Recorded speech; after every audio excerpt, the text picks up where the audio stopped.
में दहलबी मरहबा आए बाहर गुलिस्तान खैरुल वरा अस्सलाम अस्सलाम हज़रते कुल नबी अस्सलाम अस्सलाम हज़रते सब नबी अस्सलाम अस्सलाम हज़रते कुल नबी अस्सलाम अस्सलाम हज़रते सब नबी महफिले ख्वाजाए नक्शबंद ज़ीनते महफिले शेर हम सरहिंदी अस्सलाम अस्सलाम हज़रते कुल नबी अस्सलाम अस्सलाम हज़रते सब नबी अस्सलाम अस्सलाम हज़रते कुल नबी अस्सलाम अस्सलाम हज़रते सब नबी अऊज़ु बिल्लाहि मिनश शैतानिर रजीम बिस्मिल्लाहिर रहमानिर रहीम सुब्हानल्लज़ी अस्रा बिअब्दिही लैलन मिनल मस्जिदिल हराम इलल मस्जिदिल अक़सा अल्लज़ी बारकना हौलहु लिनुरियहु मिन आयातिना इन्नहु हुवस समीउल बसीर सदक़ल्लाहुल अज़ीम व सदक़ा व बल्लगना रसूलुहुन नबियुल करीम व नहनु अला ज़ालिका लमिनश शाहिदीन व शाकिरीन वल्हम्दुलिल्लाहि रब्बिल आलमीन रब्बि सल्लि व सल्लिम व बारिक अलैहि अंजुमाने नक्शबंदिया मुजद्दिदिया बांग्लादेश सिलसिलिया आलिया नक्शबंदिया मुजद्दिदिया खैरिया अजीजिया रहीमिया मासूमिया इस्लामिया खानका दफ्तर के आयोजित हो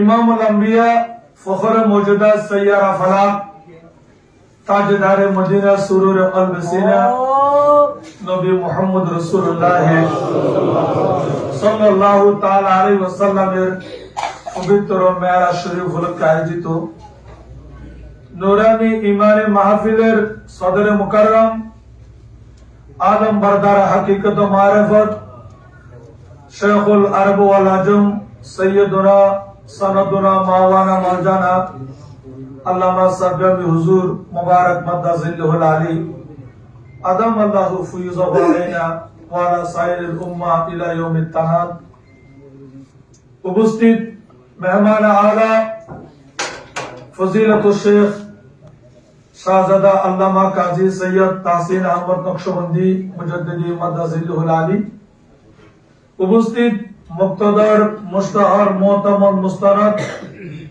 हजरात उलमाए किराम मुरब्बियान एज़ाम बिरादरान इस्लाम अस्सलामु अलैकुम व रहमतुल्लाहि व बरकातुहू रब्बुल आलमीনের আলিশান দরবারে লক্ষ কোটি শুকরিয়া আদায় করছি যে মহান জাতে বাবরকাত আমাদের সকলকে পবিত্র মেরাজুন নবী উপলক্ষে দরবারে পাকে যে আলোচনা মাহফিল হচ্ছে এই নূরানী মাহফিলে আমাদের সকলকে আসার বসার জন্য তৌফিক দান করেছেন সেই মহান জাতে পাকের দরবারে আমরা শুকরিয়া আদায় করি আলহামদুলিল্লাহ রব্বুল আলামিন আমাদের সকলের হাজিরি উপস্থিতি মেরাজ মুস্তাফার ওসিলায় আল্লাহ কবুল করুন আমিন মুআজ্জাজ হাজিরিন হুজুর কায়নাত সাল্লাল্লাহু তাআলা আলাইহি ওয়াসাল্লাম কে আল্লাহ এত বেশি নিয়ামত দিয়েছেন যেটা পৃথিবীতে আর কোন নবীকে দান করেন হযরতে আদম থেকে শুরু করে ঈসা আলাইহিস সালাম পর্যন্ত সমস্ত নবীদেরকে যতগুলি মুজিজা দান করেছেন, রাসূলুল্লাহ সাল্লাল্লাহু আলাইহি ওয়াসাল্লাম ইরশাদ করেন, তার চেয়ে আমাকে 6টি নিয়ামত বেশি দান করেছেন। ফুদ্দিলতু আলা আম্বিয়া বিসিত্তি। রাসূল পাকের ইরশাদ হলো, সমস্ত নবীদেরকে যে নিয়ামত দেওয়া হলো, সমস্ত নিয়ামত আল্লাহ আমাকে দান করেছেন। এর উপরে আল্লাহ বিভিন্ন হাদিসের মধ্যে আছে, কোন হাদিসে 5টা, কোন হাদিসে 6টা, কোন হাদিসে 7টা, বিভিন্ন জায়গায় রওয়ায়াত আছে যে আল্লাহ রাসূল বলেন, আমাকে সমস্ত নবীদের উপরে আরো অতিরিক্ত স্পেশাল কিছু নিয়ামত দান করেছেন। তন্মধ্যে রাসূলুল্লাহ সাল্লাল্লাহু আলাইহি ওয়াসাল্লামকে যে নিয়ামত দান করেছেন, সেই সকল নিয়ামতের মধ্যে যেটা আমরা জানি কোরআনে আছে আয়াতুন বাইয়িনাত। সমস্ত নবীদেরকে আল্লাহ একটা জিনিস দান করেছেন, সেটা হলো মুজিজা। সেটা কি? তারা সমস্ত নবীদের মুজিজা, কারো মুজিজা সীমিত, কাকে 10টা, কাউকে 5টা, কাউকে 100টা, এই ধরনের মুজিজা দান করেছেন। কিন্তু রাসূলুল্লাহ সাল্লাল্লাহু আলাইহি ওয়াসাল্লামের বেলায় এসেছে ওয়াসারতা বাবা মুজিজা বনকে আয়া। হুজুর কায়নাতের কদম মোবারকের সাথে যে জিনিস লেগেছে, সেটা থেকে শুরু করে হুজুর পাকের চুল মোবারকের উপরে পর্যন্ত সমস্ত শরীর মুজিজা। যেমন রাসূল পাক সাল্লাল্লাহু আলাইহি ওয়াসাল্লামের একটা মুজিজা, আমার রাসূলের মুজিজার মধ্যে হলো, রাসূল যখন কোন বেটে মানুষ, সংক্ষিপ্ত, যারা একদম খাটো, হাজার হাজার সেই মানুষের মাঝে রাসূল হাঁটতেন, তখন রাসূল পাককে দেখা যেত বেশি লম্বা না, তাদের মধ্যে হতে কিছু লম্বা, আর সব লম্বা মানুষ। সেখানে রাসূল পাকের ভবন হলে সেখানে দেখে যেত তাদের উপর রাসূল আরেকটু লম্বা।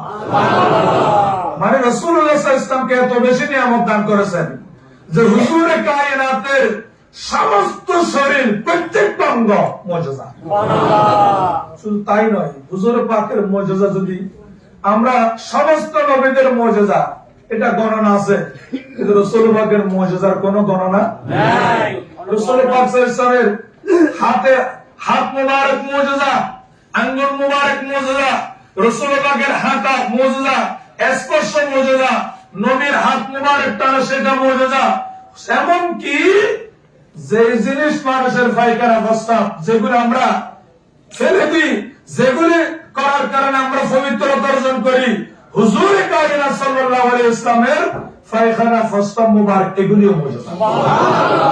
রাসূল পাকের এমন মুজিজা, সারা জীবন একজন মানুষ নামাজ পড়েছে, আল্লাহর রহমত, নামাজ পড়তে হবে, কিন্তু জান্নাতের গ্যারান্টি নেই।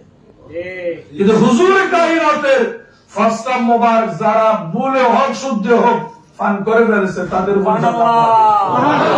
হুজুর পাকের এই তুতু মুবারক যাদের পেটে প্রবেশ করেছে, এদের পেটে জীবনত রক্ষা নেই, এবং জীবনের রক্ষা নেই। শুধু তাই নয়, তাদের শরীর থেকে মেশকের সুগন্ধি বের হতো, এবং তাদের শরীরকে যারা ধরতেন, তাদের থেকে খুশবু বের হতো। আনাস বিন মালিক রাদিয়াল্লাহু তাআলা উনি বলতেছেন, প্রায় সময় আমি রাসূল করিম সাল্লাল্লাহু আলাইহি ওয়াসাল্লামকে মওজু মুবারক পরিধান করে দিতাম, হুজুরের পাঞ্জাবি পায়জামা পরিধান করে দিতাম, এই কারণে আমার হাত থেকে মেশকের সুগন্ধি বের হতো। মদিনার সমস্ত সাহাবারা হযরত আনাসকে দেখলে বলে, তোমার হাতটা বের করো, একটু সিনিয়র সাহাবা হোক, জুনিয়র সাহাবা হোক, আনাস আপনার হাতটা বের করুন। সকলে ওনার হাত ধরে ধরে কেউ মাথায় লাগাতো, কে সিনে লাগাতো, কে হাতে লাগাতো, কারণ হুজুর পাকের শরীর মুবারকে ওনার হাত এত বেশি লেগেছেন, এই কারণে উনি এটা একটা মুজিজার অংশ হয়ে দাঁড়ালেন। আমি বলতে চাচ্ছি, হুজুর কায়নাতকে এত বেশি মুজিজা দিলেন, এবং অনেক নবীদেরকে মুজিজা দিলেন, সেটা কোরআনের আয়াত হয় নাই। আয়াতুন বাইয়িনাত বলে দিলেন, এটা সুস্পষ্ট নিদর্শন। কিন্তু হুজুর কায়নাতের অসংখ্য মুজিজা, সীমা নাই, কিন্তু কিছু কিছু মুজিজা আছে যেটা আল্লাহ কোরআনের আয়াত বানিয়ে দিলেন। কোরআনের আয়াত বানিয়ে রাসূল পাক সাল্লাল্লাহু আলাইহি ওয়াসাল্লাম আসমানের চাঁদকে দুটুকরা করে দিল। হুজুর পাক ডুবন্ত সূর্যকে আবার পিছনে এনে তুলে দিলেন, এটা আল্লাহ কোরআনে পাকায় বর্ণনা করেছেন। ইকরামাস সাকওয়ান শাক্কাল কাবা, যে কম্বল সৌন্দর্যযুক্ত হলো হুজুরে কায়নাতের সর্বশ্রেষ্ঠ মুজিজার মধ্যে একটি মুজিজা হলো মেরাজুন নবী। মেরাজুন নবী রাসূলুল্লাহ, এটা কোরআনের মধ্যে সূরা নজমের মধ্যে রাসূলুল্লাহের গমন এবং আগমনের কথা। সূরা বনী ইসরাঈলের শুরুতে হুজুর কায়নাত সাল্লাল্লাহু আলাইহি ওয়াসাল্লামের মেরাজ শরীফের কথা। সূরা রহমানের মধ্যে ইয়া মাশারাল জিন্স ওয়াল ইনস, আল্লাহ ডাক দিয়ে সেরেস করতেছেন, হে জিনেমানিসা সম্প্রদায়, ইন ইসতাতাতুম আন তানফুযু মিন আকতারিস সামাওয়াতি ওয়াল আরদ, তোমাদের যদি সাধ্য থাকে, তৌফিক থাকে, কুওয়াত থাকে, যে তোমরা আসমানকে একটু ছিদ্র করে বিদীর্ণ করে উপরে আসো। তো আল্লাহ এটা ডাকতেছেন, এদেরকে আসলে পারবে না, দুর্বল করে দিচ্ছেন। আল্লাহ বলেন তোমরা আসো, ইন ইসতাতাতুম, তোমাদের সক্ষম হয়, আন তানফুযু মিন আকতারিস সামাওয়াতি ওয়াল আরদে, যে আসমান আর জমিন এগুলি ফেটে বিদীর্ণ করতে, এটা বেদ করে উপরে আসতে তোমরা চেষ্টা করো। যদি সক্ষম হয় তোমরা আসো দেখি, ফানফুযু লা তানফুযু ইল্লা বিসুলতান, আল্লাহ বলেন না, চেষ্টা করে যাবা, সার্থক হবে না। চেষ্টা করতেই থাকবা, সম্ভব হবে না।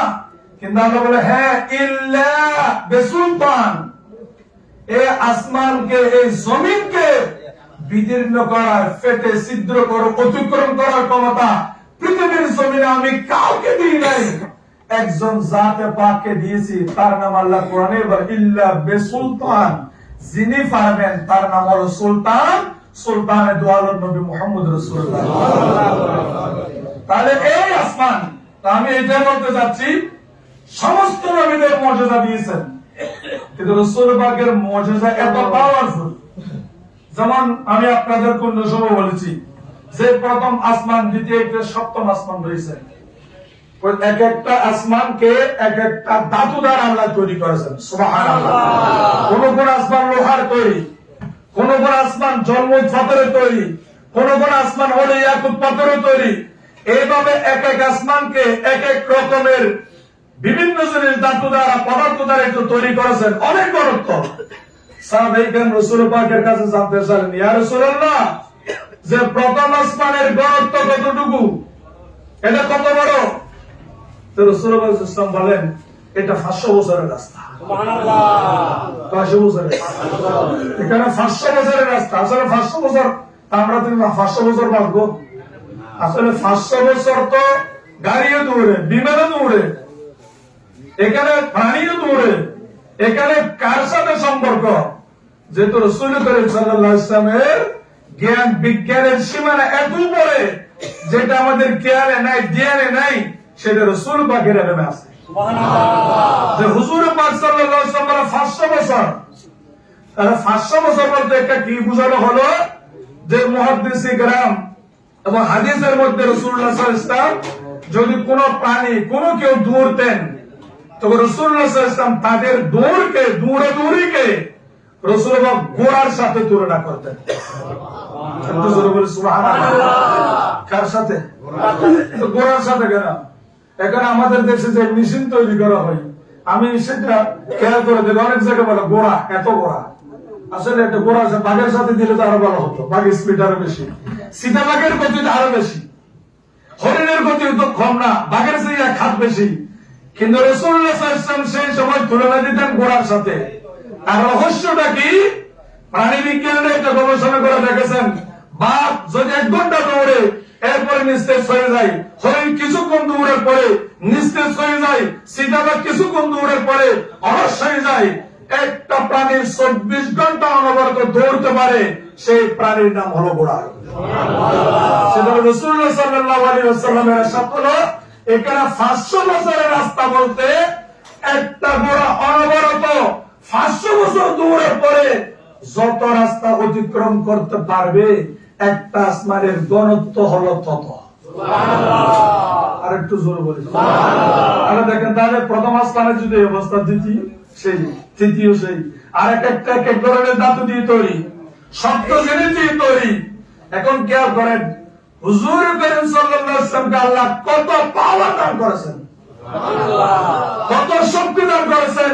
আল্লাহ এটা কেমনে বর্ণনা করবে যে আমরা একটা দেওয়াল অতিক্রম করতে পারি না, একটা কাপড় এর করে আমার দৃষ্টি ওদিকে যায় না, কিন্তু হুজুর কায়নাতকে আল্লাহ শক্তি পাওয়ার ক্ষমতা দিয়েছেন যে হুজুর করিম সাল্লাল্লাহু আলাইহি ওয়াসাল্লামের এইভাবে প্রথম, দ্বিতীয়, তৃতীয়, চতুর্থ, পঞ্চম, ষষ্ঠ, সপ্তম, এরপরে সিদরাতুল মুনতাহা, তাও 500 বছর রাস্তা, এরপরে লা মুকায়যা ওয়া আরশ আজিম, এইটাও 500 বছর রাস্তা। এই কারণে আকি আহমদ নো ফলক মেরাজহু আল্লামা ফরিদি আত্তার বলেন রাসূলুল্লাহ সাল্লাল্লাহু আলাইহি ওয়াসাল্লামের পাওয়ার শক্তি হলো হুজুর কায়নাতকে আল্লাহ সবের ফলকের মধ্যে 9টি আসমান অতিক্রম করে নিয়ে গেলেন। সুবহানাল্লাহ। পাওয়ার শক্তি সময় কত কমসোগে আমি বলতে চাই যে সূর্যের গতির চেয়ে 1000 গুণ শক্তিশালী, চাঁদের গতির চেয়ে 1000 গুণ শক্তিশালী হলো ইমামুল আম্বিয়া সাল্লাল্লাহু আলাইহি ওয়াসাল্লামের গতি পাওয়ার। যার কারণে বাংলাদেশের পৃথিবীর যেখানে কোন মুসলমান মারা যায়, যেখানে কোন ইমানদার মারা যায়, সমাজ হয়, সেখানে দয়াল নবী হাজির থাকে। বলেন না ইদানিং সদ্য ঘটনা হুজুর মুবারক তো বলেন আমাদের দরবারে হুজুরের একজন মুরিদ, তার প্রশ্ন করা হলো স্বপ্ন দেখলে মারা গেল, সব স্বপ্ন মিথ্যা না, রাসূল পাককে দেখলে সেটা সত্য। তার কাছে প্রশ্ন করা হলো যে তোমার রবকে, নবীকে, অমুককে, সমুককে, তখন যে ওমান নবিয়ুকা ওয়া ওমা তাকুলু ফি হাযা রাজুল, যে এই ব্যক্তি সম্পর্কে তোমার মতামতটা কি? রাসূল পাক বলে দেন এই ব্যাপার। সুবহানাল্লাহ। একটু জোরে বলেন না সুবহানাল্লাহ। মানে গৌসুল আযম কোন নবী সাল্লাল্লাহু আলাইহি ওয়াসাল্লামের মুরিদকে রাসূলুল্লাহ আমার বলতেছে। তাকবীর, নারায়ে রিসালাত, ঈদে মিলাদুন নবী, এসমা মেরা। জি। এবং আমি নিজে আমার আত্মীয়তার কারণে আমি জিজ্ঞেস করছি, তো বলতে যে রাসূলুল্লাহ আমার সাথে সাতগামী ভাষায় কথা বলতে হবে, সব টাকা আমার ভাষায় চারচতে ইমার এবার একবার সিলেঙ্গে তো কম করে সিলেঙ্গে হুজুর পাকের হুজুর আরেক দিকে ইশারা আমাদের ভাষার আছে সীমিত, পৃথিবীর জমিনে যত উম্মত আছে সমস্ত ভাষা দয়াল নবীর কাছে আছে। সমস্ত উম্মতের ফারিয়াদ আমার দয়াল নবী পৃথিবীর যে যেখানে আছেন সেখানে আছেন, পৃথিবীর যে যেখানে কবরে সহযোগ হচ্ছে দয়াল নবী সেখানে যাচ্ছেন। তাহলে আমি বলতে যাচ্ছি রাসূল পাক মদিনায় শুয়ে আছেন, এটা আমরা জানি, এখানে কবরে সহযোগ চোখের ফলকে নবী এখানে শুধু একটা না, কয়েক হাজার জায়গায় হাজির। ইমাম রাব্বানী যদি, গৌসুল আজম দস্তগীর যদি এক সময় একই সময় 100-200 বাড়িতে দাওয়াত খেতে পারেন, তখন ওদেরকে প্রশ্ন করা, হুজুর আপনি তো আমার বাড়িতে দাওয়াত খেয়েছেন ঠিক না? জি। উনি বলছেন আমার বাড়িতে খেয়েছে তো, আমার বাড়িতে খেয়েছে তো। একজন হুজুর একসাথে প্রভাব খেলো কিভাবে, কোথায় গেল, কেমনে হলো? তাকে চোখ বন্ধ করো, চোখ বন্ধ করার পর দেখা গেল যে ওনারা একটা গাছের মধ্যে প্রতিটা পাতার মধ্যে ইমাম রাব্বানী ঘোষণা করেছেন, ঘটনা আছে প্রতিটা পাতায় আমার গৌসুল আযম দস্তগীর। আপনি বললেন হুজুর আমি তওবা করলাম যে আল্লাহ আপনাকে শক্তি দিয়েছেন, আরে ইমাম রাব্বানীর যদি পাওয়ার গৌসুল আযমের এই শক্তি যদি হয়, মদিনা ওয়ালা নবীর পাওয়ারের কোন সীমা নেই। আল্লাহু আকবার। এই কারণে হুজুর করিম রফুর রহমান ইসলাম সর্বশ্রেষ্ঠ নবী। নবীর উপর আর কোন নবী এখানে লেখা আসমান নূহে পর সব নবী রহে গিয়ে সমস্ত নবীদেরকে আল্লাহ মেরাজ দিয়েছেন। সুবহানাল্লাহ। সমস্ত নবীদেরকে মেরাজ দিয়েছেন, নবীরা যেতে যেতে আসমানের মধ্যে আটকে গেলেন। সুবহানাল্লাহ। আসমানের মধ্যে কিন্তু আরশ আযম পে পৌঁছা हमारा नबी, अर्श आज़म पे पहुंचा हमारा नबी। नबी क्यों दौड़ दिल प्रथमे, क्यों द्वितीय, क्यों तृतीय, क्यों चतुर्थ, क्यों पंचम, क्यों षष्ठ, क्यों सप्तम, सप्तम इब्राहिम আলাইহিস সালাম সেখানে টেক হয়ে গেলেন। কিন্তু হুজুর কায়নাতের বেলায় ওটা না, अर्श आज़म पे पहुंचा हमारा नबी একজন নবীকে আল্লাহ আরশ আজিমে লামকায় নিয়ে গেলেন ইনি আমাদের নবী নারায়ে তাকবীর নারায়ে রিসালাত আইন মদিনা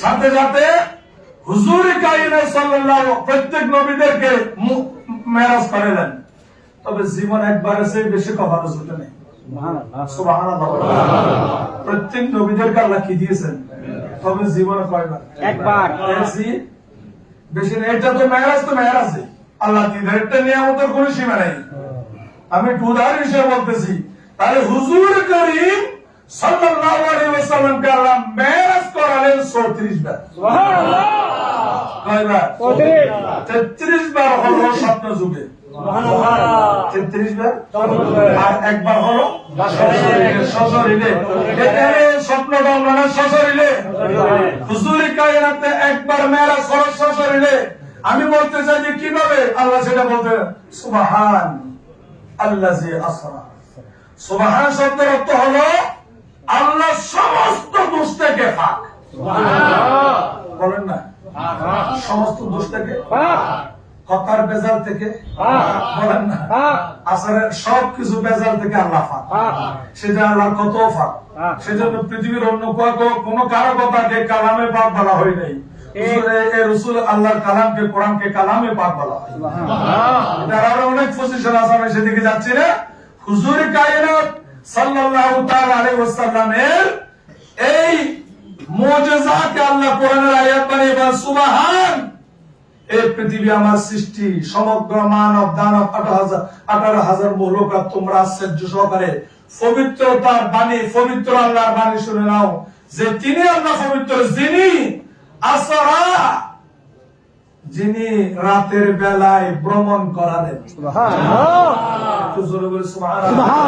এখানে সফর মানে ভ্রমণ আরো ভ্রমণের অনেক আরবি আছে আসরা মানে যাকে আল্লাহ রাতের বেলায় ভ্রমণ করালেন সুবহানাল্লাহ এবং আসরা বলে যে বিআবদিহি সুবহানাল্লাহ যে ওই আল্লাহ পবিত্র জাত যিনি তার মাহবুব বান্দাকে ভ্রমণ করালেন রাতের বেলায়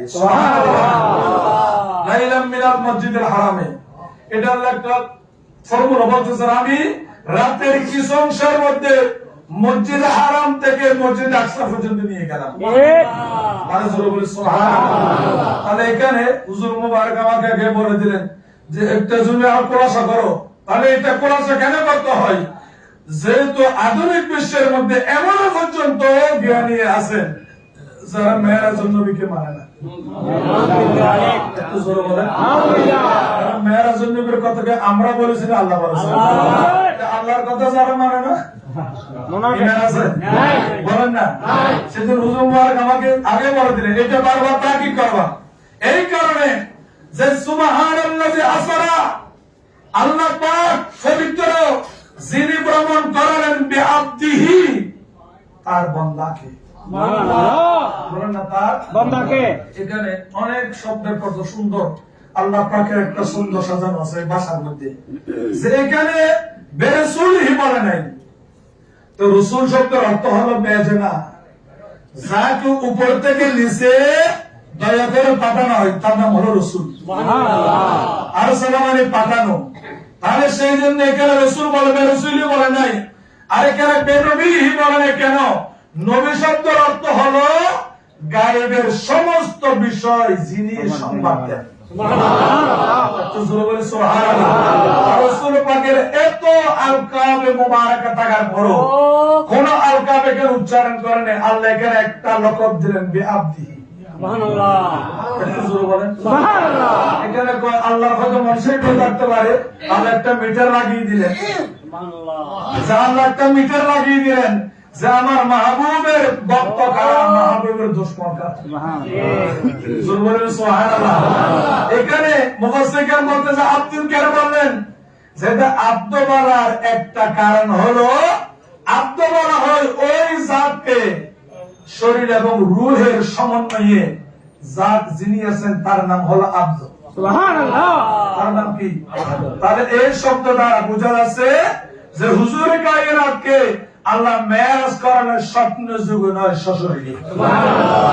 সুবহানাল্লাহ। কি বেআব্দিহি বলতেছে যে আমার মাহবুব নবীকে আমি স্বপ্নে মেরাজ করে নাই, আগের সমস্ত নবীদেরকে আমি স্বপ্নে মেরাজ করালাম, সমস্ত নবীদেরকে আমি স্বপ্নে করালাম, ঘুমে করালাম, বেহুশি করালাম, কুড়ে কুড়ে করালাম, আমি কাউকে অগ্নিকুণ্ডের মধ্যে করালাম, কাউকে মাছের পেটের ভিতরে করালাম, হয়তো কাউকে গাছের ভিতরে করালাম, কিন্তু না, আমার মাহবুব নবীকে গাছের ভিতরে কোনো সেখানে না, আমার মাহবুব নবীকে আমি সশরীরে নিয়ে গেলাম।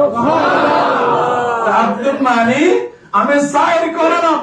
এখানে আসরা, এখানে আরবি গ্রামার একটা নেই, মসজিদের বাবে ফাল থেকে যদি হয়, সেটার অর্থ হলো রাসূল পাক যাইতে চাই নাই, আল্লাহ নিয়ে গেছেন মেহমান। আল্লাহ নিজেই যাকে মেহমান হিসেবে নিয়ে গেছেন, সেজন্য আল্লাহ রাব্বুল আলামিন এখানে আব্দুল শব্দ ব্যবহার করেছেন। সুবহানাল্লাহ। আল্লাহ আমাদেরকে বুঝার তৌফিক দান করুন।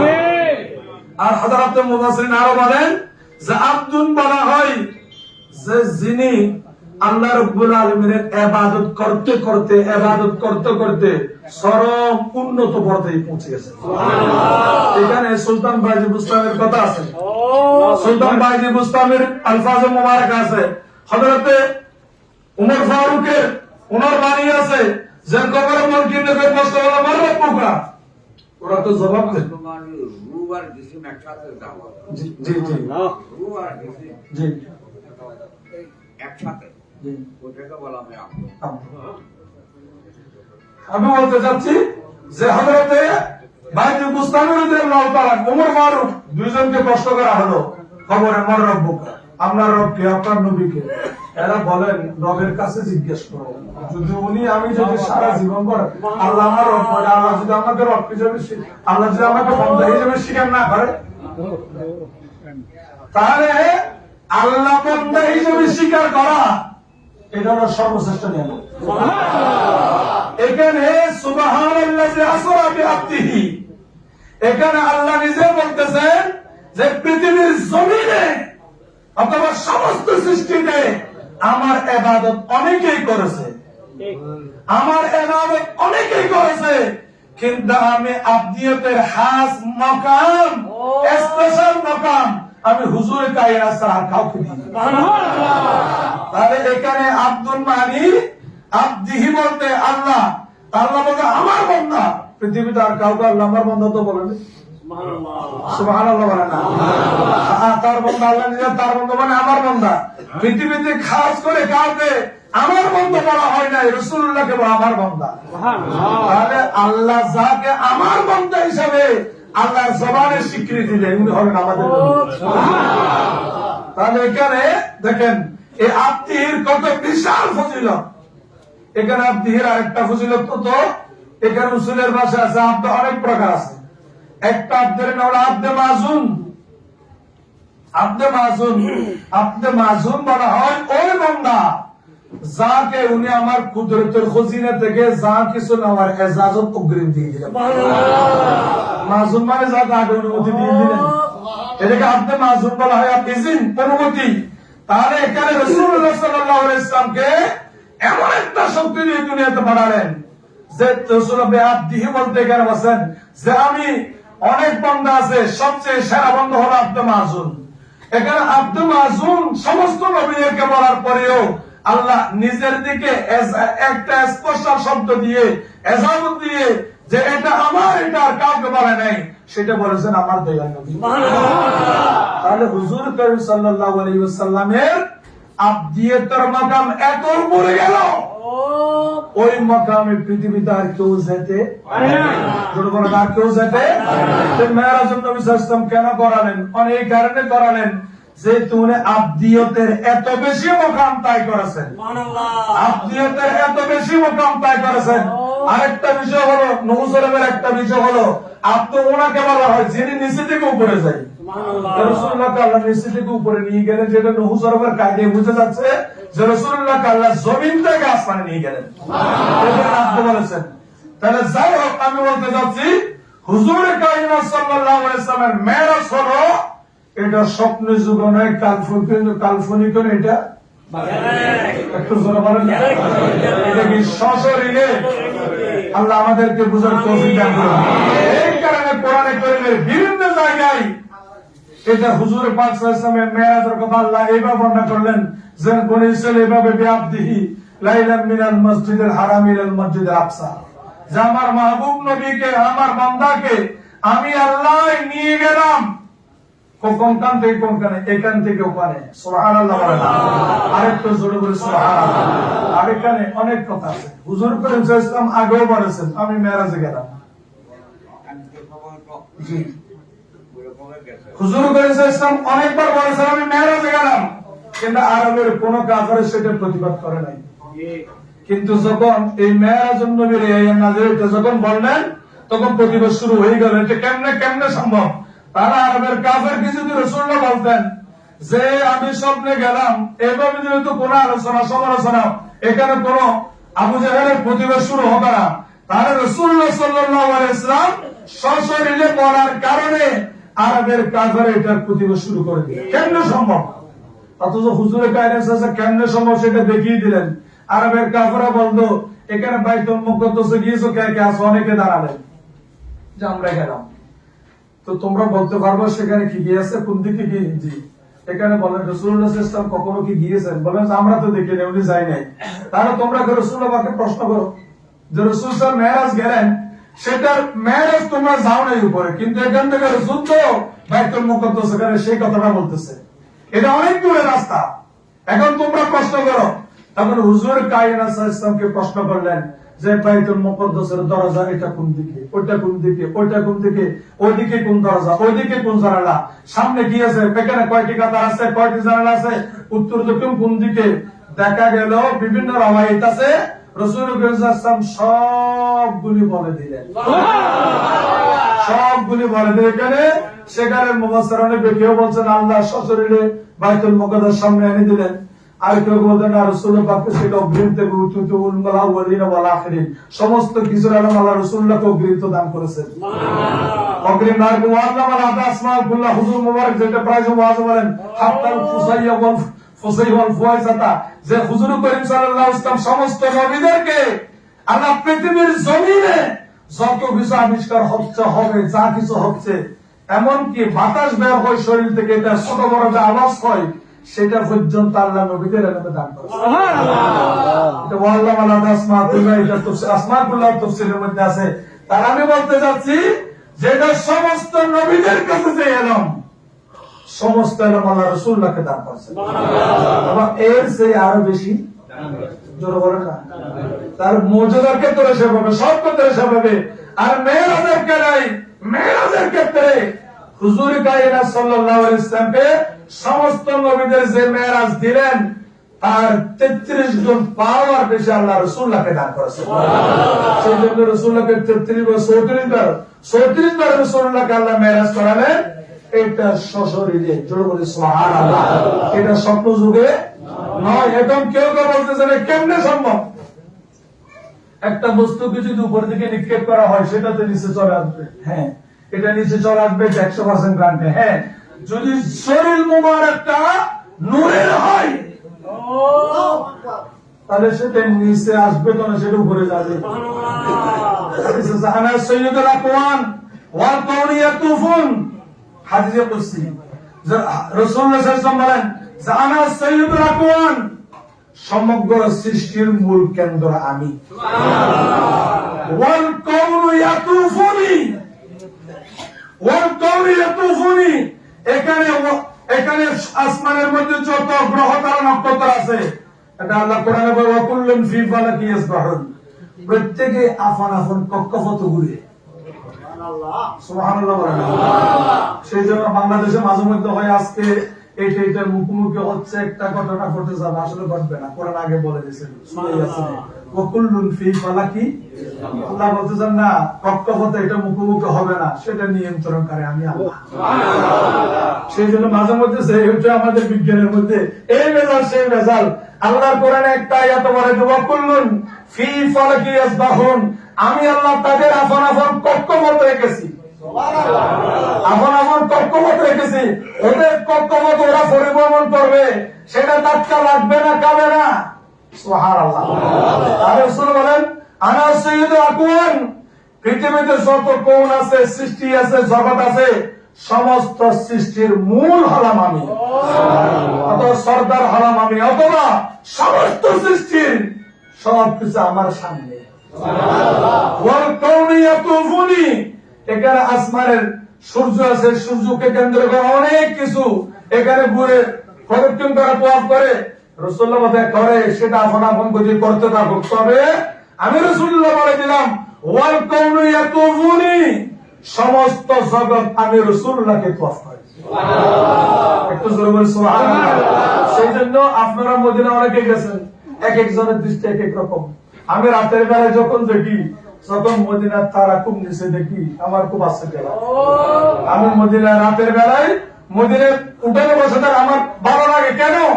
যে আমি দেখি যখন গভীর রাত, যত গভীর রাত হয় তারকাগুলি খুব নিচে নেমে যায়। এই হাদিস দ্বারা বুঝে যাচ্ছে হুজুর কায়নাত সাল্লাল্লাহু আলাইহি ওয়াসাল্লামকে সমস্ত সৃষ্টি কি করেন। আরেকটু জোরে বলে সুবহানাল্লাহ। রাসূল করিম সাল্লাল্লাহু আলাইহি ওয়াসাল্লামের একটা স্টেজ হলো যে পৃথিবীর রাসূল বুইস্তু ইলাল খালকে কাফা, প্রত্যেক নবীদেরকে আল্লাহ এক এক গোত্রের জন্য পাঠিয়েছেন। একজন এক এক দেশের নবী, ভিন্ন দেশে যাওয়ার সুযোগ নাই। এক একজনকে এক এক এলাকা এক এক গোত্র করে পাঠিয়েছেন। রাসূল বলেন না, উরসিলতু ইলাল খালকে কাফা, আমি রাসূলুল্লাহ আরবের আরবের নবী নই, আজমের নবী নই, বাংলাদেশের নবী নই, ইরাকিদের নবী নই, জমিনের নবী নই, আসমানের নবী নই, আল্লাহর 18,000 মখলুকাত যত আছে সমস্ত কিছুর নবী হলাম আমি। এখানে আরশের নবীও বলেন না আমার নবী, সূর্যের নবী, চন্দ্রের নবী, সমগ্র সৃষ্টির নবী। এখন আল্লাহ মাহবুব নবীকে লাকাদ মান্নাল্লাহু আলাল মুমিনিনা ইয বা'সা ফীহিম রাসূলা, আল্লাহ দয়ার নবীকে দয়া করে আমাদের কাছে পাঠিয়ে দিলেন। 570 খ্রিস্টাব্দের রবিউল আউয়াল 12 তারিখ আল্লাহ দয়া করে আমাদের কাছে পাঠিয়ে দিলেন। এখন আসমান বলতেছেন না আমি নবী দেখবো, সুবহানাল্লাহ। আরশ বলতেছেন আমরা নবী দেখবো, লামকান বলতে আমি নবী দেখবো, সিদরাতুল মুনতাহা আমি নবী দেখবো, জান্নাত বলতেছেন আমরা নবী দেখবো, দুজক বলতেছেন যার প্রেমে দুশমনকে জ্বালাই ওই নবী আমি দেখবো। সমস্ত 18,000 মখলুকাত জমিন ব্যতীত সমস্ত আরশ আজিম থেকে লামকান পর্যন্ত সমস্ত সৃষ্টি আল্লাহর দরবারে সিজদায় পড়ে কান্না শুরু করে দিল। আল্লাহ বলে কি তোমাদের ফরিয়াদ কি? বলতে আমরা নবী দেখবো, আমরা নবী দেখবো, আমরা নবী দেখবো। তখন হুজুর কায়নাত সাল্লাল্লাহু তাআলা আলাইহি ওয়াসাল্লামকে আল্লাহ মেহেরবানি করেছে, রাসূল আপনি তো শুধু এই মানবের নয়, আপনি শুধু দানবের নয়, আপনি পৃথিবীর নবী নয়, সমস্ত সৃষ্টির নবী আপনি। আমি জমিনবাসীকে আপনি রাসূলের চেহারায় পাক দেখালাম। এখন আসমানের ওরা তো আপনাকে দেখে নাই, লামকানের গুলো দেখে নাই, সমস্ত সৃষ্টি দেখে নাই। এই জন্য হুজুর কায়নাত সাল্লাল্লাহু আলাইহি ওয়াসাল্লামকে এই রজব মাসের 27 তারিখ রাতের বেলায় আমার দয়াল নবীকে আল্লাহ গোটা কায়নাত পরিভ্রমণ করালেন লামকান পর্যন্ত।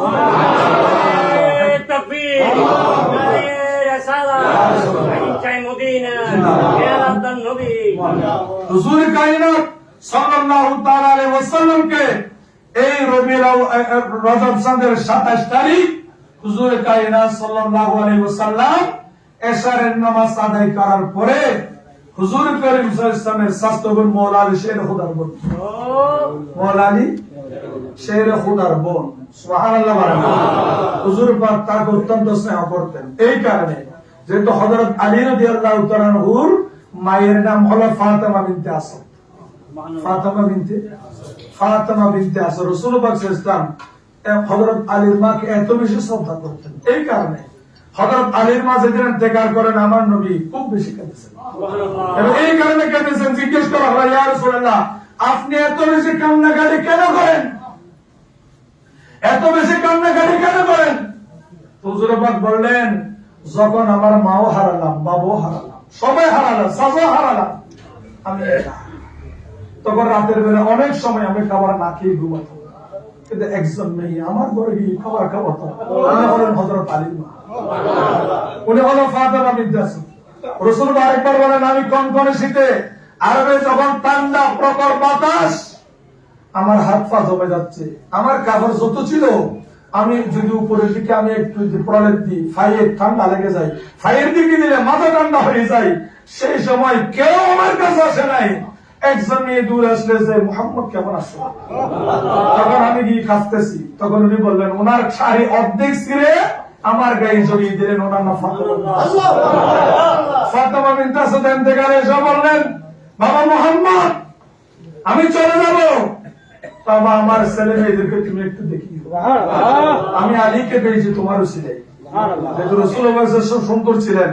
হযরত ফাতেমা বিনতে আসাদ ওনার গর্ভে যখন ছেলে আসলো, রাসূলুল্লাহকে সামনে বসে দোয়া করে, আল্লাহ মুহাম্মদের মতো একজন ছেলে আমার পেটে দাও, ওনার মতো সুন্দর করে দাও। যাই হোক বাবা, কিন্তু আপনার মতো সুন্দর তো কেউ হবে না, এটা আপনি রাসূলুল্লাহ, কিন্তু আপনার উসিলে আমার ছেলেকে সবার যে সুন্দর পেয়েছে, সেটা আপনার চেহারা দেখে দোয়া করার কারণে।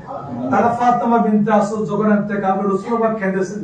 ইন্তেকালের সময় বলে গেলেন, বাবা আমার ছেলে আলীকে দেখবা, আর আমার মেয়ে ফাতেমাকে উম্মে হানিকে তুমি দেখবা। তখন উম্মে হানি আর ওনার মা রাসূলুল্লাহকে এত বেশি মহব্বত করতেন। আমি যেটা বলেছি, শীতের কনকনের মধ্যে যেখানে কারো কাপড় কেউ কাউকে দাঁড় দেওয়ার সুযোগ নাই, এমন কনকনে শীত, সেই সময় ফাতেমা বিনতে আসাদ নিজের কাপড় ছিঁড়ে আমি মুহাম্মদের ফাই দিত, আমি মুহাম্মদের গায়ে দিত। ওই সাথে সাথে এই মেয়েটাও ছিল হযরত উম্মে হানি বিনতে আবি তালিব, উনিও ছিল। এই কারণে হুজুর করিম সাল্লাল্লাহু আলাইহি ওয়াসাল্লাম যে আল্লাহর একটা মনসা ছিল, যার প্রেমে এত বেশি মহব্বত, তাকে কোরআনের আয়াতের একটা অংশীদার পায়। সেজন্য হুজুর করিম সাল্লাল্লাহু তাআলা আলাইহি ওয়াসাল্লাম এই একটা ফ্যামিলির জন্য, একজন মেয়ের জন্য নিজের কাফন মোবারক খুলে তাকে কাফন দিলেন। তার নাম কি? ফাতেমা বিনতে আসাদ। রাসূলুল্লাহ বলেন, এখানে অনেকে কাপড় কিনে আনলেন, না আমার মায়ের কাফন তোমরা দিবেন, আমি দিব। রাসূলুল্লাহ কাঁদে কাঁদে, ইয়া রাসূলুল্লাহ আপনি কি কিনবেন না? আমি কিনবো না।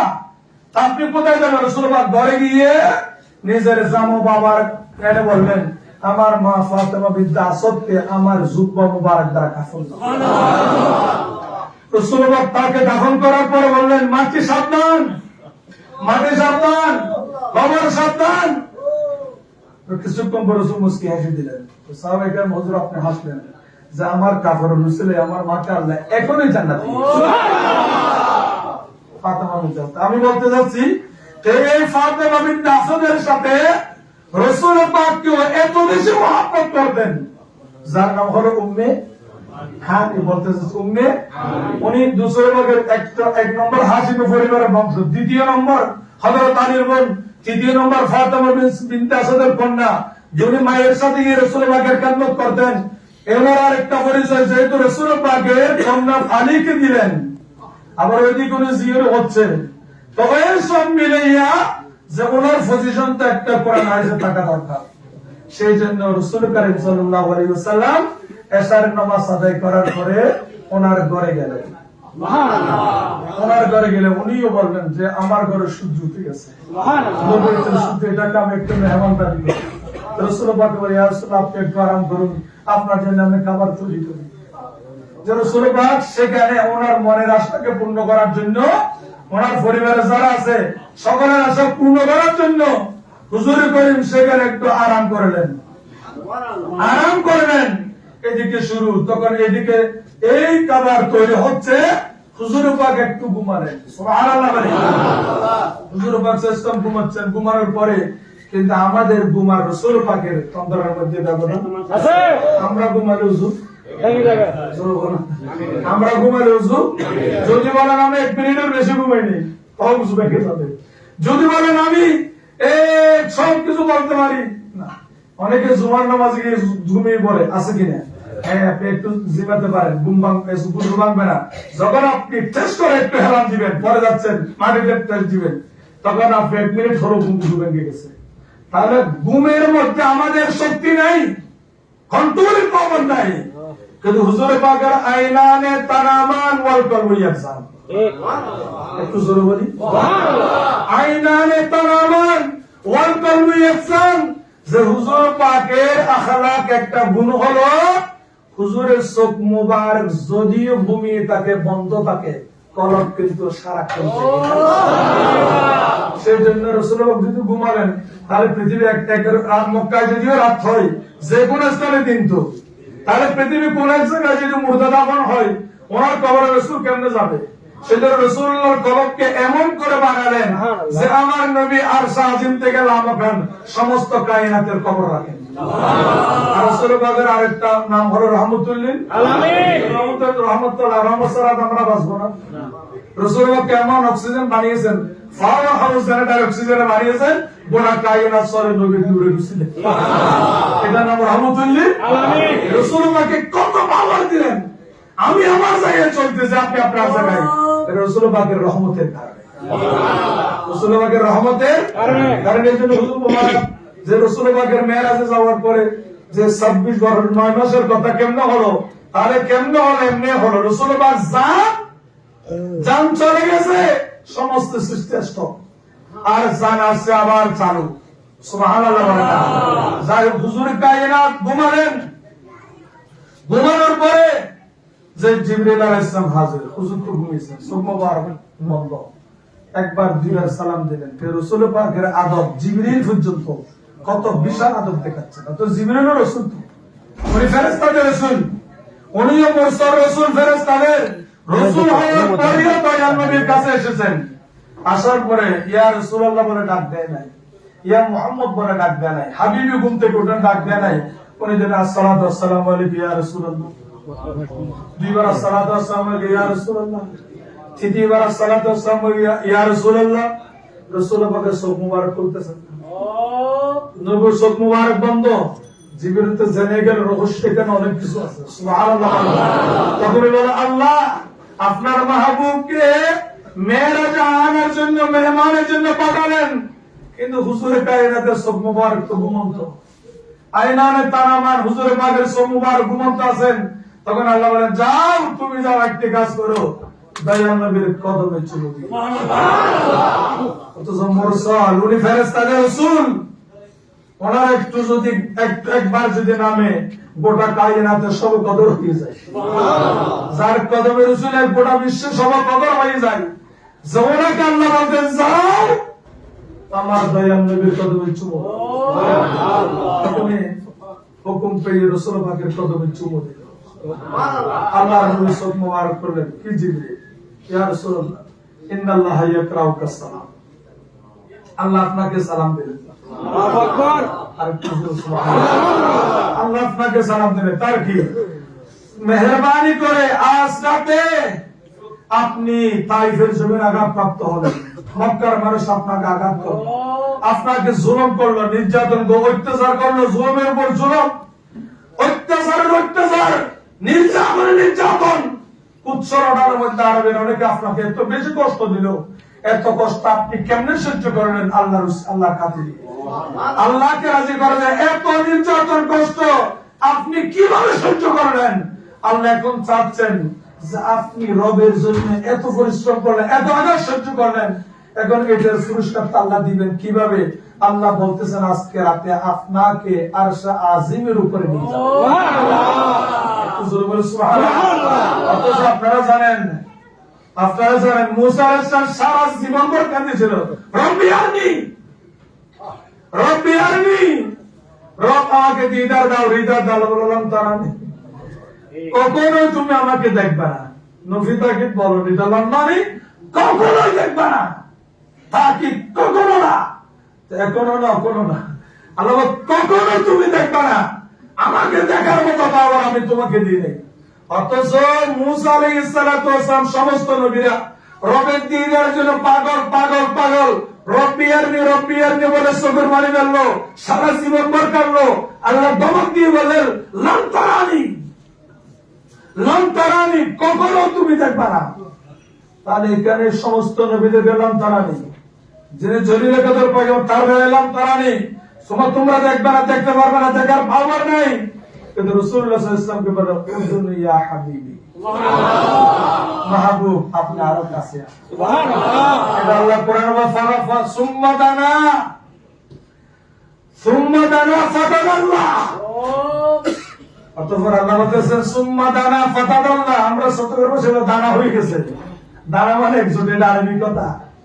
সুম্মা দানা, যে হুজুরে কায়নাত আমার রবের কাছে গেলেন, এত বড় দানা। ফাতাদাল্লাহ, আরো কাছে, আরো নিকটে। ফাকানা কাবা কাউসাইন ওয়া আদনা। এখানে রাসূলুল্লাহ সাল্লাল্লাহু আলাইহি ওয়াসাল্লাম কোরআনের আয়াত দিয়ে আল্লাহ আরবদেরকে বোঝাচ্ছেন, আরবের একটা নিয়ম ছিল, আরেকটা দুই গোত্র যখন একসাথে মিলে যেত, এরা দুই দিকে দরুদ টান দিয়ে মুখোমুখি করে। তার মানে অথবা দুই গোত্র মিলে গেলে দুই গোত্রের দরুদ একসাথে মিলে লাগাতো। তার মানে আমরা দুই নেই, আমরা এক। দুইটা সমাজ যদি হতো, দুই সমাজের তীর এদিক থেকে একটা এদিক থেকে একটা যোগ করে দিত। তার মানে আমরা দুই নেই, আমরা এক।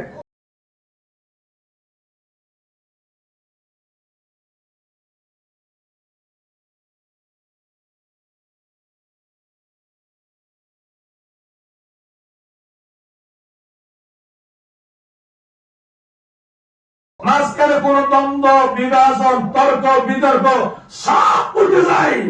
এখানে রাসূল পাক আল্লাহর সাথে এমন ভাবে মিলে গেছেন, এখানে তোমাদের দ্বন্দ্ব শেষ, তর্ক শেষ, মতবিরোধ সব শেষ। আল্লাহ মাহবুব আল্লাহর সাথে মিশে গেলেন। সুম্মা দানা ফাতাদাল্লাহ ফাকানা কাবা কাউসাইন ও আদনা, দুই ধনুক এবং তার চেয়ে আরেক কাছে। তার এখানে আল্লাহ কোরআনের উপমা দিচ্ছেন, তোমরা আরবে যে তীর বসাও, ধনুক বসাও, দুটা বসালে মনে করে এক হয়ে গেলে এখানে বড় কোনো বিভাজন নাই। আলোচনা কতটুকু না, ও আদানা, আরো কাছে, আরো কাছে। তাহলে রবের কত কাছে গেল সেটা আল্লাহ রাসূলুল্লাহ জানেন, আর রব তাকে কত কাছে নিলেন সেটা আল্লাহ জানেন। জুমার প্রায় সময় এই একটা আয়াত বলতে বলতে আপনাদের অনেকের মুখস্থ আমি শুনে যে ফাওহা ইলা আবদিহি মা আওহা, ফাওহা ইলা আবদিহি মা আওহা।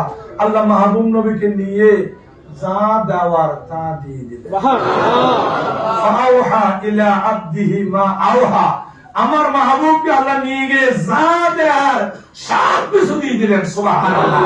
তাহলে হুজুর কায়নাত সাল্লাল্লাহু আলাইহি ওয়াসাল্লামকে এইভাবে মেরাজ করাচ্ছেন যে লামকানে নিয়ে গেলেন। আমি বলতে চাইছিলাম হুজুর কায়নাত সাল্লাল্লাহু আলাইহি ওয়াসাল্লাম মুম্বাহানের ঘরে ঘুমন্ত, জিবরিল আসে কদমে চুমা দিল, নবী সব মুবারক করলেন, কি আল্লাহ আপনাকে সালাম দিলেন, কেন মেরাজে যেতে হবে? যে আমি যাব না।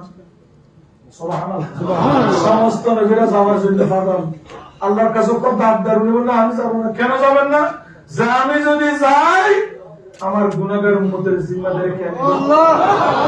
সেখানে রাসূল আমাদের জন্য, সেখানে রাসূল আমাদের জন্য, আমার গুনাহগার উম্মতের জিম্মাদারি কে নেবে?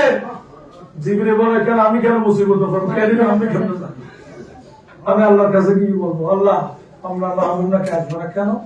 সব গুনাহগার উম্মতের জিম্মাদারি কাউকে না কাউকে নিতে হবে, কাউকে না কাউকে নিতে হবে। তখন আল্লাহ বলেন, মাহবুব জিবরিল তুমি যাও, আমার নবী যতদিন আমার এখানে থাকে, মেরাজে থাকে, ততদিন গুনাহগার উম্মতের জিম্মাদারি আমি আল্লাহর কুদরতের হাতে। আল্লাহু আকবার। আমি আল্লাহর কুদরতের হাতে। তখন হুজুরে কায়নাত রাজি হয়ে গেলেন। রাজি তো হচ্ছেন, এখন কিভাবে হবে? হুজুর পাক সাল্লাল্লাহু আলাইহি ওয়াসাল্লাম তো এখন মেরাজের প্রস্তুতি বোরাক আনা হলো। সুবহানাল্লাহ। কি আনা হলো? বোরাক শব্দের অর্থ হলো বিদ্যুতের গতি। তাহলে কাফতায় টিপ দিল, এখানে জ্বর উঠলো, এখানে এত বেশি দূরত্ব নাই। তাহলে বিদ্যুতের একটা উদাহরণ দিচ্ছে আর কি। বিদ্যুৎ, অথচ বিদ্যুৎ কিন্তু রাসূল পাকের উম্মত, সমস্ত সৃষ্টি নবীর উম্মত।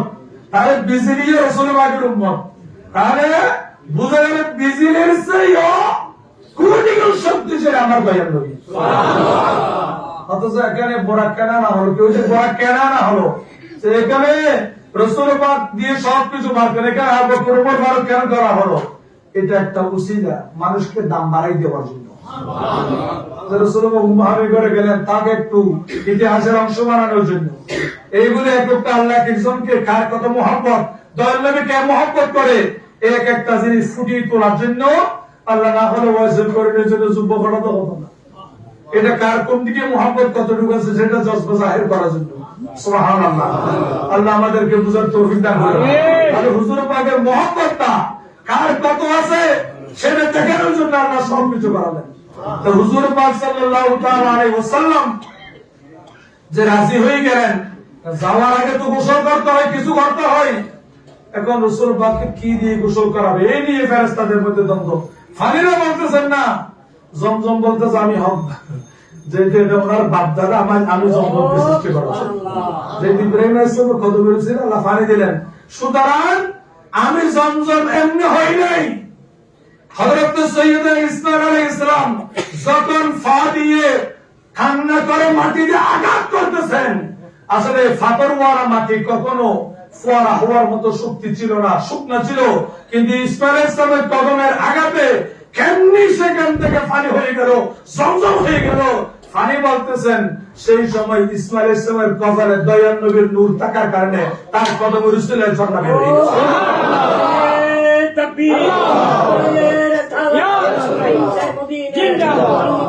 এখন অনেক আশেখা দিতে পারে জমজম ফরিয়াদ করতেছে হুজুর পাকের গোসল করাবো আমি। হুজুর গোসল বলতেছে আমি কি অপরাধ করছি, আমি সমস্ত পানি আমি যাই হোক যা যা দরকার হুজুর পাক সেই দিয়ে গোসল করলেন। কারণ একটা মশলা, আমরা পানি দ্বারা ফাঁক হই, কিন্তু রাসূল করিম সাল্লাল্লাহু আলাইহি ওয়াসাল্লাম ফাঁক করেছেন পানি দ্বারা। রাসূল পাক এমনিতে ওয়ায়ুযাক্কিহি, গোটা কায়নাতকে রাসূলুল্লাহ ফাঁক করেন, গোটা কায়নাতকে রাসূলুল্লাহ ফাঁক করেন। এখানে আমরা যেমন নবীর উম্মত হই, আমরা দামি, সাহাবায়ে কেরাম দামি, পানিরা বলতেছে আমরা দামি হয়ে যাব নবীদের কদমে লাগার কারণে, নবীদের শরীরে লাগার কারণে। প্রত্যেকটা সৃষ্টি আমার নবীর সাথে তার দুকাতের কারণে দামি। সেই জন্য এই জান্নাতে সমস্ত পানি দিয়ে হুজুর পায়রাতকে গোসল করান। এখানে আমাদের জন্য একটা সুন্নত করে দিলেন, দুরূদ করার সময় গোসল করে যাওয়াটা ভালো। সুবহানাল্লাহ। আল্লাহুম্মা সাল্লি আলা সাইয়্যিদিনা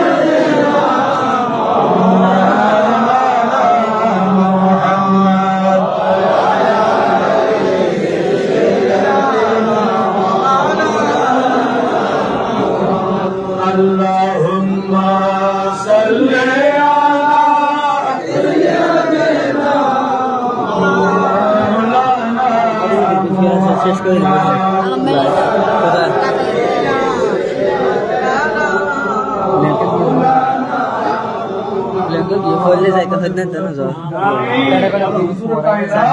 সাল্লাল্লাহু তাআলা আলাইহি ওয়াসাল্লাম গোসল করলেন।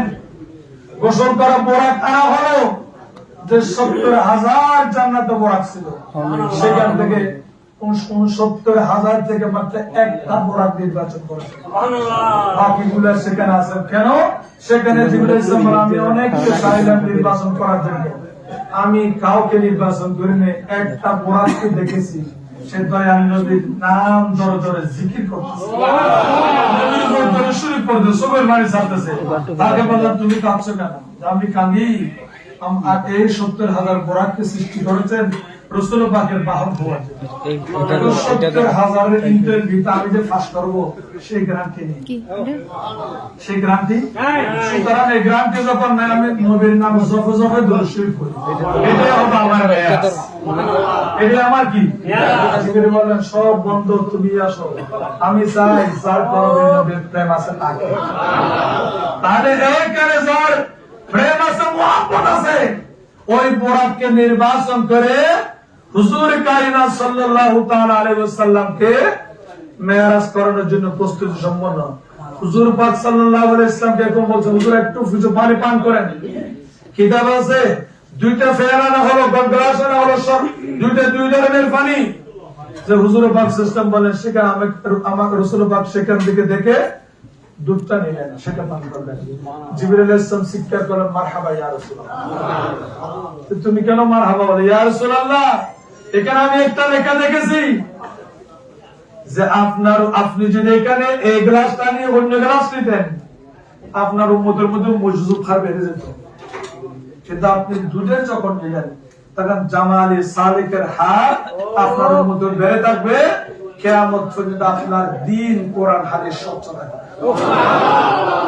তার রাসূল পাক সাল্লাল্লাহু আলাইহি ওয়াসাল্লাম এখানে একটা খাবার পানি গ্রহণ করার ক্ষেত্রে রাসূল পাকের দৃষ্টিভঙ্গি ছিল আমার উম্মত, আমার উম্মত। হুজুর পাক সেগুলি পান করার পরে ওরা উঠলেন, ওরা উঠার পরে যে চোখের ফলকের মধ্যে হুজুর কায়নাত বাইতুল মুকাদ্দাস শরীফে। সুবহানাল্লাহ। রাসূলুল্লাহ বলেন আমি যাচ্ছি, আমি যাওয়ার সময় দেখতে রাইতু মুসা ইউসাল্লি ফি কবরিহি, আমি মুসা আলাইহিস সালামকে দেখলাম উনি কবরে নামাজ পড়তেছেন। সুবহানাল্লাহ। তাহলে মাসালা ক্লিয়ার, নবীরা জিন্দা বলেন না, নবীরা কি এটা কবরে কি পড়েন? নামাজ পড়েন। ইউসাল্লি ফি কবরিহি, উনি কবরে নামাজ পড়েন। 2 নম্বর যে হুজুর দেখতেছেন কবরে নামাজ পড়তেছে, যে আমার দয়াল নবী বাইতুল মুকাদ্দাসে গেলেন, দেখো উনি কবরে নামাজ পড়তেছে। তাহলে একটা যাওয়ার সময় গতি আর কি, বুড়াকে করে যাচ্ছেন চোখের ফলকে, সেই সময় কবরে নামাজ পড়তে লাগলেন। আবার বাইতুল মুকাদ্দাসে রাসূলুল্লাহ যখন হাজির হলেন, তাহলে সেখানেও মুসা, একটু জোরে বলেন না। তাহলে এখান থেকে কি বোঝা গেছে? বুড়াকের পাওয়ারের চেয়েও, রফরফের শক্তির চেয়েও বেশি শক্তি নবুয়তের শক্তি। কার শক্তি? কেননা মুসা আলাইহিস সালাম এদিকে কবরে, আবার এদিকে বাইতুল মুকাদ্দাসে। তাহলে বোঝা গেল সমস্ত সৃষ্টির শক্তির চেয়ে কোটি গুণ শক্তিশালী হলো নবুয়তের শক্তি। আর একটা প্রমাণ রাসূল করিম সাল্লাল্লাহু আলাইহি ওয়াসাল্লাম বলেন, আমি বাইতুল মুকাদ্দাস সমস্ত নবীদের সাথে দেখা করলাম। এদিকে আমি চতুর্থ আসমানে গিয়ে সেখানে মুসাকে দেখতে পাইলাম। তুমি গেলে কিভাবে? যদি খবর কি রাসূল পাকের গতি কি কমে গেছে না? যেহেতু রাসূল পাক এখানে বাহন করেছেন, রাসূল পাককে দূরে হিসাবে তাসলিম করে নিয়ে যাচ্ছেন, সকল সৃষ্টিকে, সকল ফেরেশতাকে, আসমানকে সম্মানিত করার জন্য রাসূল পাক বাহন করার কারণে, যদি বাহন না করতেন দয়াল নবী তার আগেও আর চোখের ফলকও রাখতো না। সুবহানাল্লাহ। চোখের ফলকের প্রয়োজন হতো না রাসূল পাক। আল্লাহ আমাদেরকে বুঝাতে হুজুর কারীম সাল্লাল্লাহু আলাইহি ওয়াসাল্লাম বাইতুল মুকাদ্দাসে গেলেন, দেখেন কি আজীব। রাসূল পাক বলেন সমস্ত নবীরা চোখের ফলকে হাজির,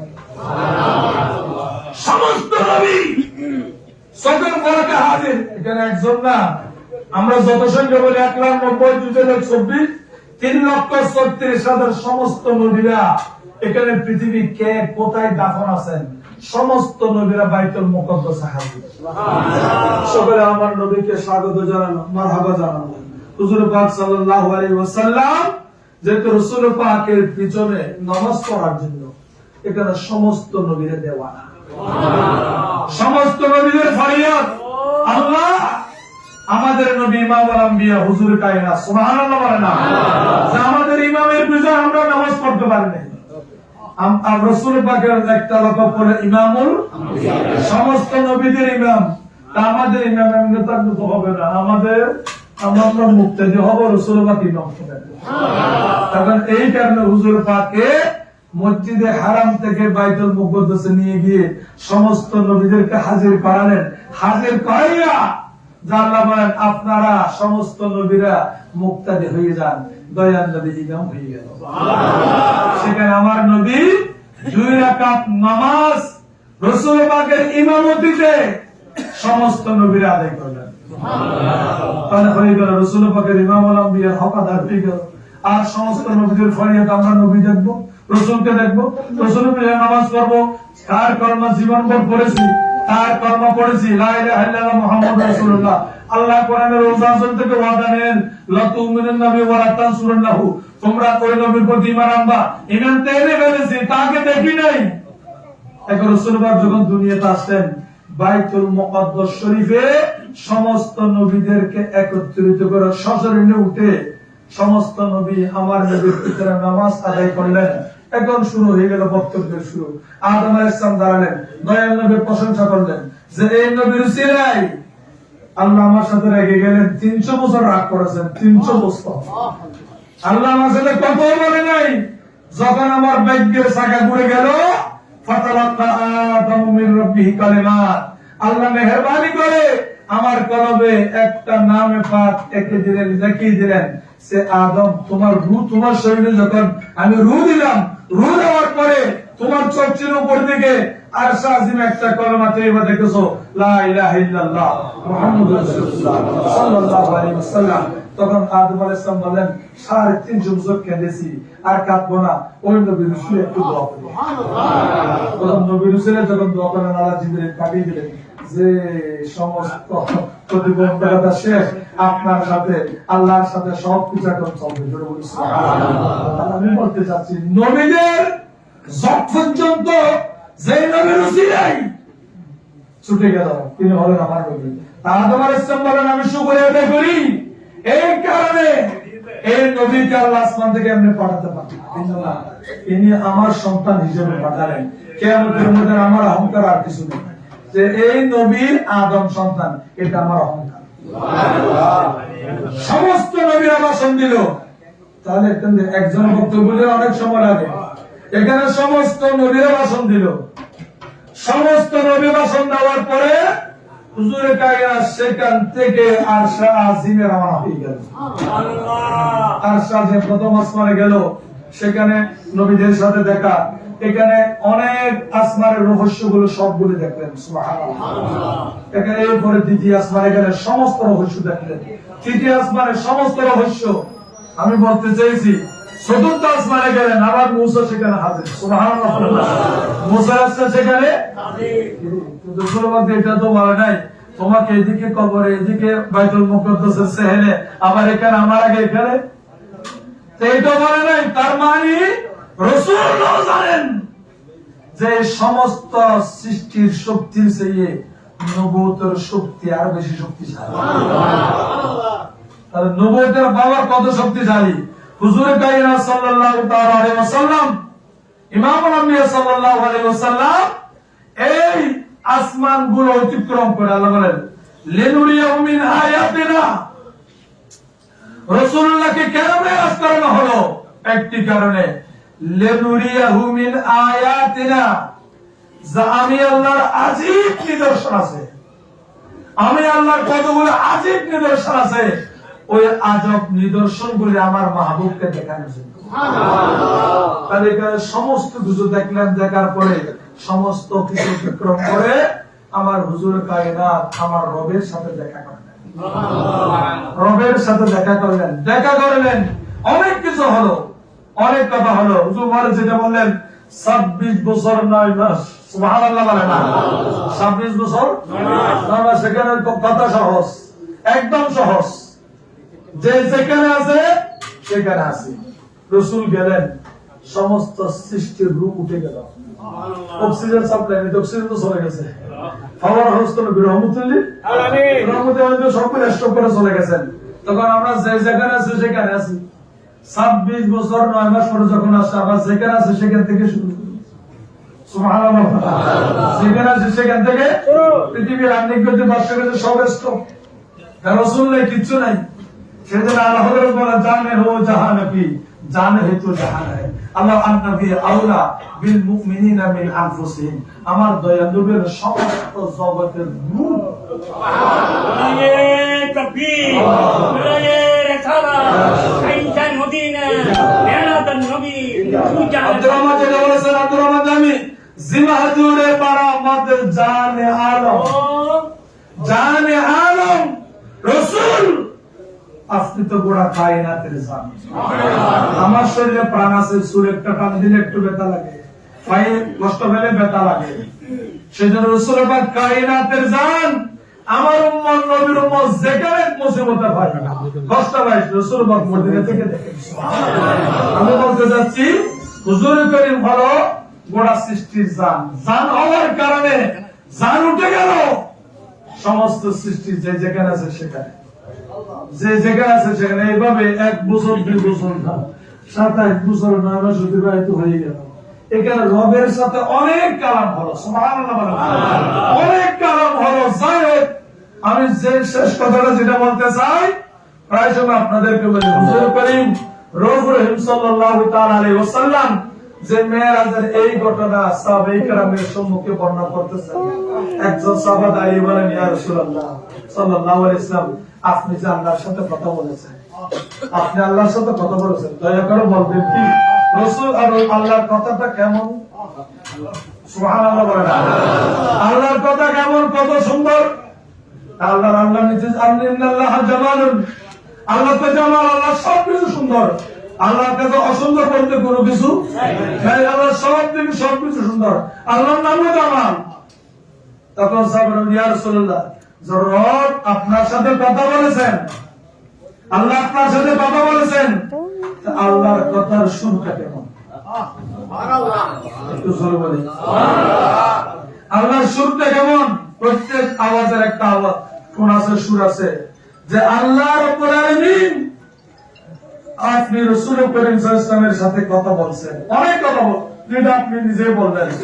এখন আমরা জানতে চাই, আমরা আপনার জবানে পাক শুনেছি, এত তা আছে সুবহানাল্লাহ বলা না, যে আপনাকে এত রূপ দান করেছেন, আপনাকে এত শক্তি দিয়েছেন পৃথিবীতে, আপনার আওয়াজ এটা এমন শক্তিশালী আওয়াজ, আপনি যেখান থেকে বলেন আপনার উম্মতটা সেটা শুনে।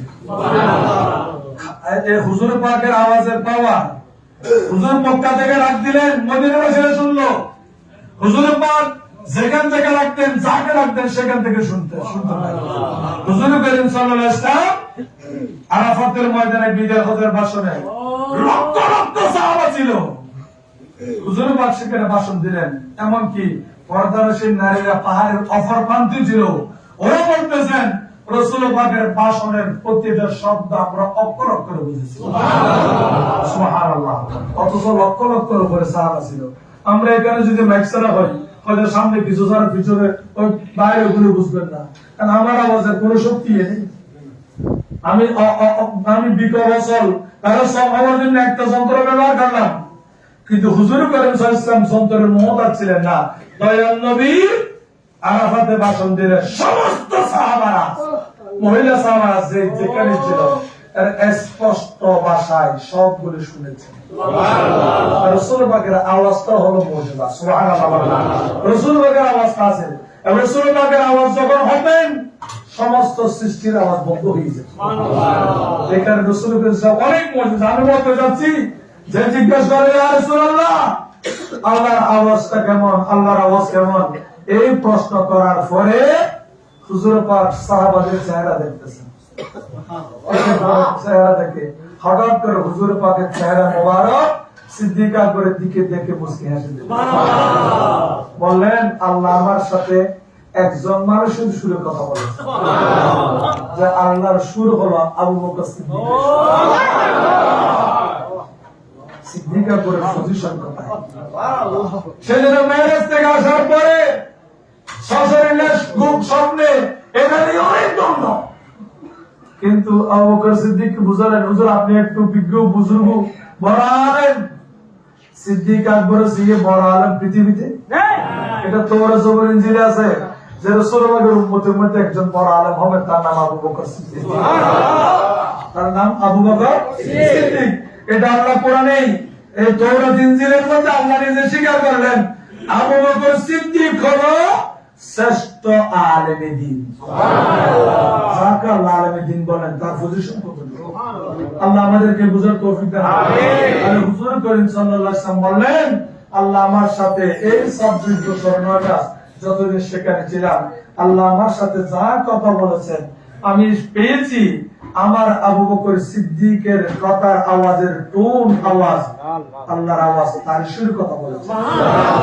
আল্লাহ যার সুরকে নকল করে মাহবুবের সাথে কথা বলে, সেই সিদ্দিক একবার পজিশন কত। আল্লাহ তাকে আমরা শুকরিয়া আদায় করতে হয়, এই কারণে আল্লাহ দয়া মেহেরবানি করে আল্লাহ আমাদেরকে তার সিলসিলার গোলামি হওয়ার তৌফিক দান। এটাই সবচেয়ে বড় নিয়ামত, এটাই সবচেয়ে বড় নিয়ামত যে সিদ্দিক আজকের মেরাজের সাথে আমাদের তরিকতের মশাইকের সাথে সম্পর্ক। আজকের মেরাজের সাথে অনেক রহস্য সম্পর্ক। যাই হোক, এই মেরাজটা হলো আমি শুরুতে যেটা বলছি, দয়াল নবীর সর্বশ্রেষ্ঠ মুজিজার মধ্যে একটা মুজিজা। সুবহানাল্লাহ। আল্লাহ রাব্বুল আলামিন আমাদেরকে ইমাম আহমদ ইসলাম মুজিজার যত ফজাইল আছে, যত নিয়ামত আছে, সব নিয়ামত আমাদেরকে দান করুন। আমিন। বিভিন্ন ইমাম রাহিমাহুল্লাহ বলেন, যারা এই সবে মেরাজকে কেন্দ্র করে রোজা রাখবে, নফল ইবাদত করবে, আল্লাহ তাদের জীবনের সমস্ত গুনাহ মাফ করে দিবেন। এটা কেন? রাসূলুল্লাহকে আল্লাহ দিদার দিয়েছেন, এটা আমি খুশি। আল্লাহ বলে তোমার উপর আমি খুশি। আমার মাহবুবকে দিদার দিলাম, তুমি যখন খুশি হয়ে গেলা, আমিও তোমার উপর খুশি। তাহলে আজকে অনুষ্ঠান হুজুর মুবারক এই জন্য করালেন যে আল্লাহর রাজামন্দি যেন আমাদের পক্ষে আসে। আল্লাহ আমাদেরকে বুঝার তৌফিক দান করুন। আরেকটু জোরে বলি আমিন। যাই হোক, হয়তো আজকে শাবান মাসের 7 থেকে বেশি কিনা জানি না, হয়তো গেছে না, আগামীকাল তো অবশ্যই হবে। যাই হোক, আগামীকাল থেকে শাবান শুরু, বলেন না শাবান শুরু হবে। যাই হোক, শাবানের যত ফজাইল আল্লাহ সবগুলো আমাদের চোখে নসিব করুন। সবাই বলে আমিন। আরেকটু জোরে বলি আমিন। সারা দুনিয়া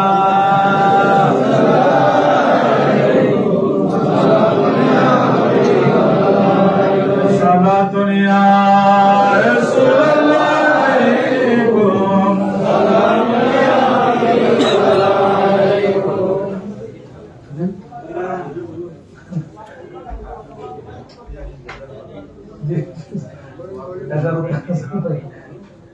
জি হন না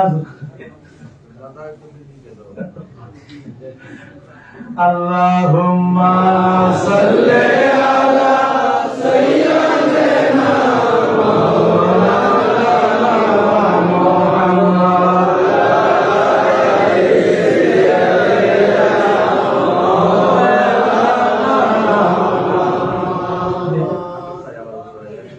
Allahumma salli ala sayyidina Muhammad wa ala sayyidina Allah আমাদেরকে কবুল করুন। আমিন। হুজুর কায়নাত সাল্লাল্লাহু আলাইহি ওয়াসাল্লাম কে আল্লাহ দেখা দিলেন, দিদার দিলেন আরশে আজিম।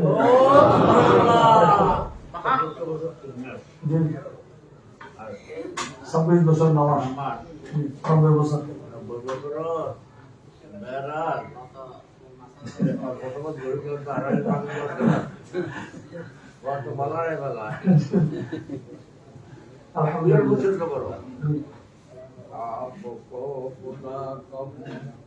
क्या खुदा को खुदा कहूँ, दोनों का शिकल है, मैं किसको खुदा कहूँ।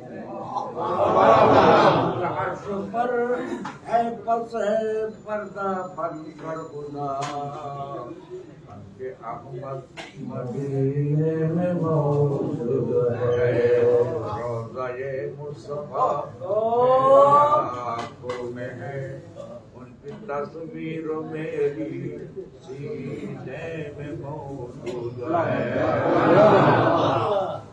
अल्हम्दुलिल्लाह। या तो रहते जी खुद अल्हम्दुलिल्लाह तो बोलिए अरे तुम्हारा तो रहते रहा वाइट तो करा नौजो मुबारक सब दिन ने दिया गुरु ताजरी और सब दिन ने दिया गुरु ताजरी ওলিওর বুড়ো আছে না? ওলি বুড়ো নয়, আল্লাহ ইজু মুবারক হায়াত হিসেবে রাখছে। যারা এটা বুড়ো আছে না, আল্লাহ আর আমিন হন না। সারা দুনিয়া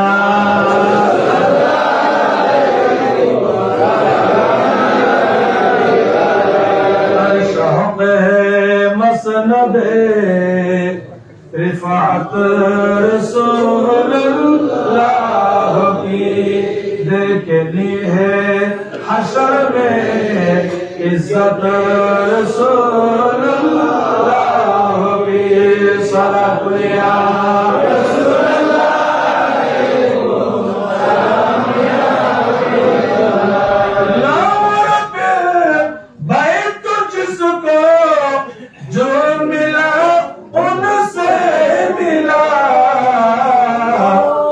खलीलुल्लाह को हाजत रसूलुल्लाह की सलामिया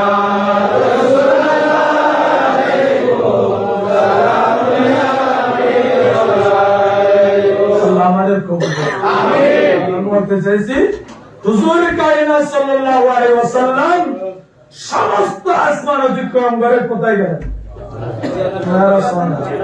কোথায়? মেরাজ সিদরাতুল মুনতাহা। কোথায়? সিদরাতুল মুনতাহা।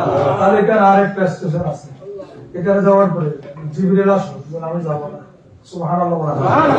আমি কেন ইয়া রাসূলুল্লাহ, যদি আমি সিদরাতুল মুনতাহা, এখানে যে বড়ই গাছ আছে, এই বড়ই গাছের সীমানা থেকে যদি এক চুল পরিমাণ যাই, কয় চুল? তাহলে You know what? যাই দুই চুল। তার নাম বলতে গেলে কাছে কই গাড়ি।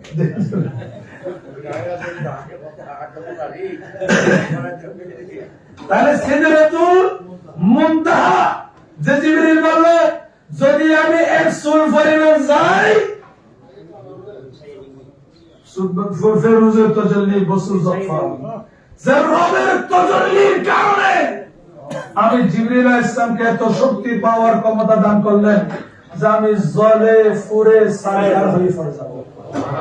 তাহলে বুঝা গেল রবের নূরের পাওয়ার কত বেশি। জিবরিল আলাইহিস সালামের এত শক্তি, এত পাওয়ার, এত বিশাল ডানা, ওই ডানা নিয়ে চোখের ফলকে লামুকান পর্যন্ত অনেক গতি অতিক্রম করতে পারেন।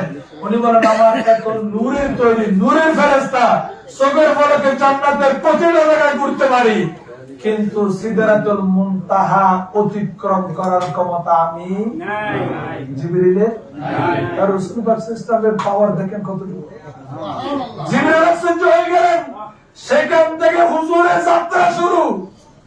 আপনি রাসূলুল্লাহ সাল্লাল্লাহু আলাইহি ওয়াসাল্লামকে জমিনে দেখেছে একরকম, সুবহানাল্লাহ বলেন, আসমানে উঠে রাসূল আরেক রকম। যখন এখান থেকে যাত্রা শুরু হয়ে গেল, রাসূল আরেক রকম। দেখো রাসূল কয় রকম। তাহলে সেই জন্য রাসূলের বাপ হুজুর এখানে মাগরিবের কাছে যেটা বলেন, জিয়া আবু বকর লাম তারিফনি গায়রা রাব্বি, এ আবু বকর তোমরা আমাকে চিনো, জানো, বুঝো, দেখেছো, সবকিছু বুঝো। হ্যাঁ তোমরা চিনো সবকিছু, যা কিছু বলো, তবে আমি বলে দিলাম তোমরা আমাকে চিনো না। এটা আপনাকে চিনেছে কে? মুহাম্মদ মুস্তাফা জানে খুদা কো, খুদা জানে मोहम्मद मुस्तफा को, মোহাম্মদ মুস্তাফা জানে খুদা কো, খুদা জানে মোহাম্মদ মুস্তাফা কো। আরে আল্লাহকে চিনার মতো চিনেছে মুহাম্মদ রাসূলুল্লাহ। তাকবীর, নারায়ে সালাত, ইয়া রাসূলুল্লাহ। আর মুহাম্মদ রাসূলুল্লাহকে আল্লাহ কত পজিশন দিয়ে বানালেন সুবহানাল্লাহ, সেটা আল্লাহই জানে। তাহলে এক অপরকে চিনে, সেটা রাসূলুল্লাহ বলে আবু বকর তুমি আমাকে চিনেছো, ঠিক আছে, তবে আমি বলে দিলাম চিনো না। তা আপনাকে চিনেছে কে? যে গায়রা রব, যে আমার রব ছাড়া আমাকে কেউ চিনে না। তাহলে রাসূলুল্লাহ সাল্লাল্লাহু আলাইহি ওয়াসাল্লামকে এখন জিবরিল কথা আমি চিনি কিনা দেখি।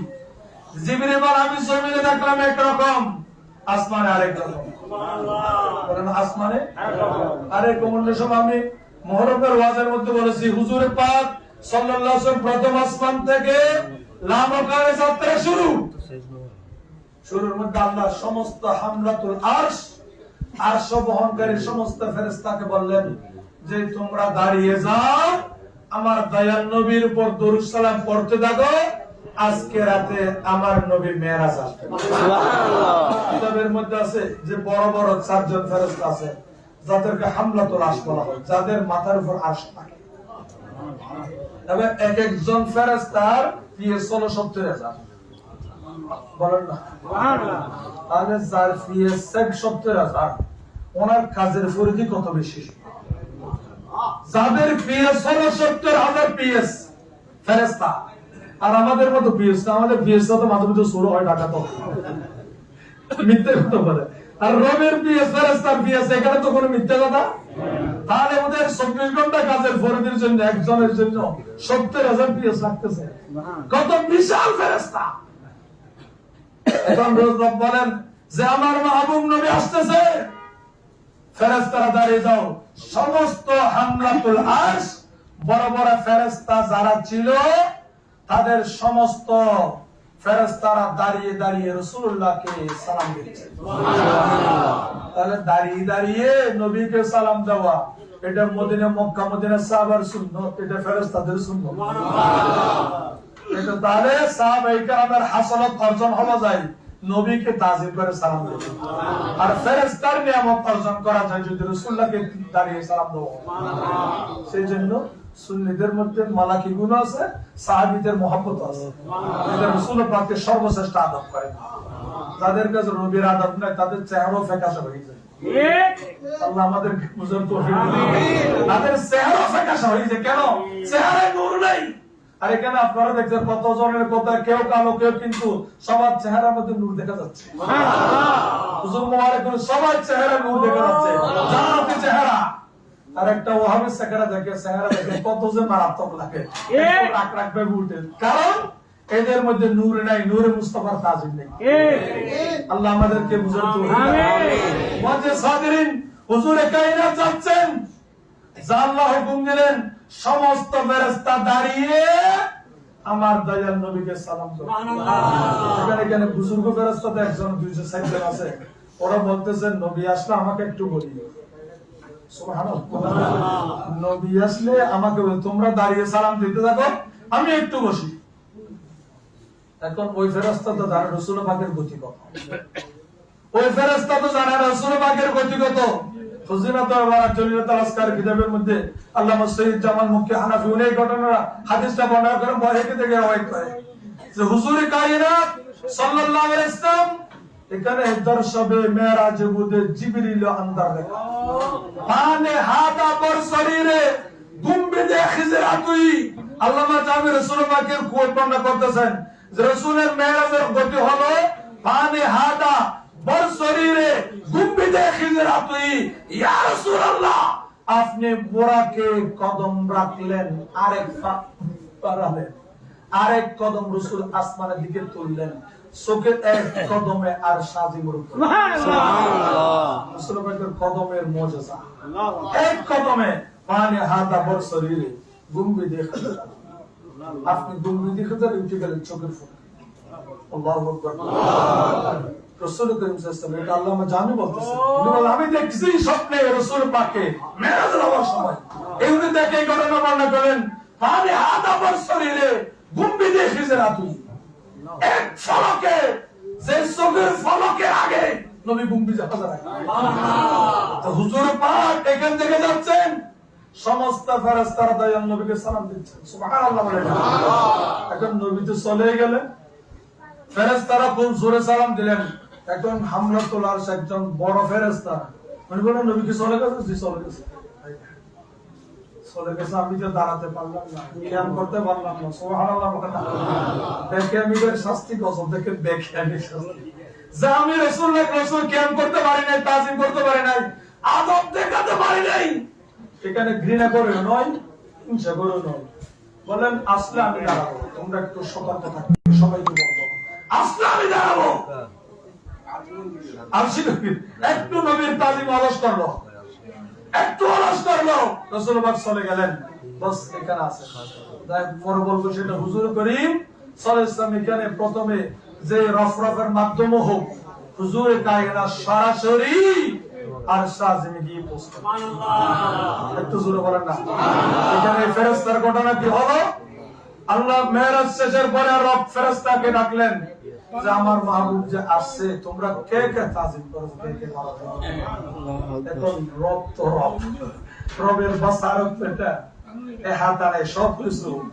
তাকে রব বুঝে গেলেন যে ফেরেশতা দাঁড়িয়ে বলল, ইয়ার তাবারি তাআলা আসলে আমি হিংসা করি নাই, বিদ্বেষ করি নাই, নিন্দাও করি নাই, একটু অলস করার কারণে যে রাসূল পাক আমার গতি মনে করলাম আমার গতি বেশি, আমি চোখের ফলকে আরশ থেকে জমিনে যেতে পারি, চোখের ফলকে, কিন্তু দেখলাম আমার গতির চেয়ে কোটি গুণ গতি সম্পন্ন। উনি কোন দিকে চলে গেল আমি টের পাই নাই। তখন আল্লাহ বলতেছেন না, তার শাস্তি হওয়া দরকার। তাজিমের মুস্তাফার কাটতে হলে তার শাস্তি হওয়া দরকার। সুবহানাল্লাহ বলেন না। এখন আমাদের যারা রাসূল পাকের সাথে একটি দৃষ্টি কথা বলতেছে, একটি খাওয়ার থেকে শুরু করে শব্দ একটু বাকি নেই, যত নিকৃষ্ট শব্দ, ওই শব্দই তার বাবাকে বলেছে আমার উপর রাগে যাবে। ঠিক কিনা বলে না? যে শব্দ মা খদিজাকে বললেন সেই শব্দ যদি তার মাকে বলি টার্গেট করে আমাকে খুন করবে। কিন্তু সমস্ত কিছু রাসূল পাকের পরিবারকে নিয়ে নাউজুবিল্লাহ, কত বিয়াদবের চ্যাম্পিয়ন, বিয়াদবের একটু ইবলিসের চেয়ে গতি আরো বেশি হয়ে গেছে। তখন এই ফেরেশতা বলেন না মাফ হবে না, তোমার হাত পা কেটে আমি জমিনে ফেলে দিব, হাত পা কেটে জমিনে ফেলে দিব। আল্লাহ রাসূল পাক সাল্লাল্লাহু আলাইহি ওয়াসাল্লামকে একটু দাঁড়িয়ে কিয়াম না করার কারণে তার হাত পা কেটে ফেলে দিল। আপনারও খেয়াল রাখবেন, কোন জায়গায় যদি হয় যে এখানে নফল হবে সে হবে, কিয়াম বড় করা তার কাছে এটা বন্ধ করে নামাজের সেই কিয়াম বড় নি একটা বিষ ঢুকে দিছে। আপনি বলেন তাহলে দরকার নামাজ পড়তে আওয়াজটা বড় ছোট করা বড় রাসূল পাকের আওয়াজকে ছোট করতেছে, আপনার গালের ফতোয়া ছোট হলে কিয়ামতে আপনি ভয়াবহ প্রশ্ন করবেন। তাজিম মুস্তাফার মধ্যে এটার গুনাহ আফস বলেন না, তাজিম মুস্তাফার গুনাহ আফস রাসূল পাকের তাজিম সবার উপরে সুবহানাল্লাহ সবসে আলা नबी सबसे वाला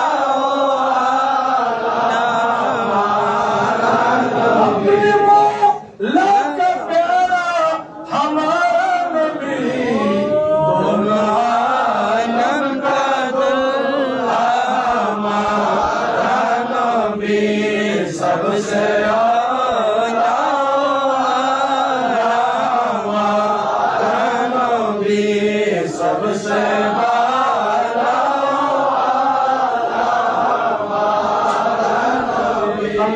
আল্লাহ বললেন যাও তোমাকে জমিনে ফেলে দিবা।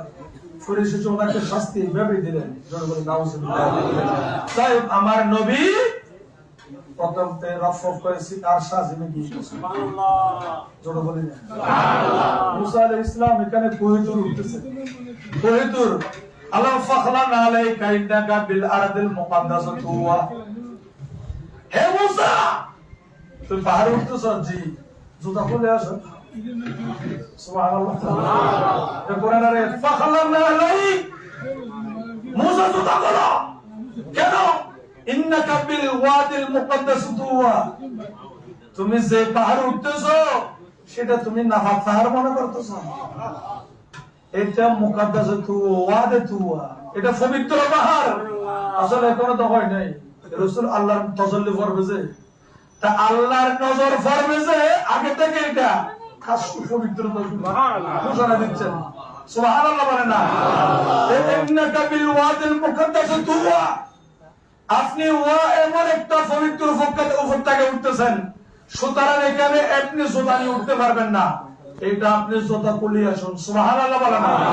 তাহলে মুসা আলাইহিস সালাতু ওয়াস সালাম কোহে দূরে যাচ্ছে, আল্লাহ বলে ফাখলানা আলাই, আপনি জুতা মুবারক করুন সুবহানাল্লাহ, জুতা করুন। অথচ উনি একটা পাহাড় উঠতেছেন, সেই পাহাড়ে তো কোনো গাছপালা লতা পাতা এইসব ঘুরে যায়, এখানে পাহাড় তো কোনো একদম ভালো করে সাজায় নেই, তাহলে ফাঁকা পাহাড়ে সমস্ত জায়গা আছে, কিন্তু সেখানে আল্লাহ বলতেছেন না নিচে যাও জুতা খুলে আসো। মুসা আলাইহিস সালাম নিচে গিয়ে জুতা খুলে তুর পাহাড়ে উঠলেন সুবহানাল্লাহ। সুবহানাল্লাহ। আমার দয়াল নবী হুজুর কায়নাত সাল্লাল্লাহু আলাইহি ওয়াসাল্লাম রফরফ করে যে আর সাজিয়ে গেলেন সুবহানাল্লাহ। আরেকটু জোরে বলি সুবহানাল্লাহ। কোথায় গেলেন? আরশা আসিমে। আর সাজিয়ে গেলেন যে হুজুর বাপ মনে মনে বললেন এটা তো পবিত্রের উপর পবিত্র, আরশা আজিম, এটার কথা বিশাল। এখন এই আরশে যদি আমি ফাদুকা নিয়ে যাই তো একটু বেয়াদবি হবে। হুজুর করিম সাল্লাল্লাহু আলাইহি ওয়াসাল্লাম একটু মনে মনে ভাবলে একটু জুতাটা এইদিকে খুলে যাই, আরশা আওয়াজ করে বলল ইয়া রাসূলুল্লাহ আপনি জুতা খুলে আপনি জুতা নিয়ে আসুন, আপনি জুতা নিয়ে আসুন, জানে আমি আরশা আজিম আপনার কদমের ধুলো নেব। একটু জোরে বলি সুবহানাল্লাহ। তাহলে বোঝা গেল সবার উপরে আরশ, সবার উপরে কি আর আরশের উপরে নবী জুতা পরে সুবহানাল্লাহ। সেজন্য শেখ সাদি বলতেছে যেটা হাবিবে খুদা আশরাফে আম্বিয়া কে আরশে মজিদ বুয়াদ মুত্তাকা সালাতুল্লাহ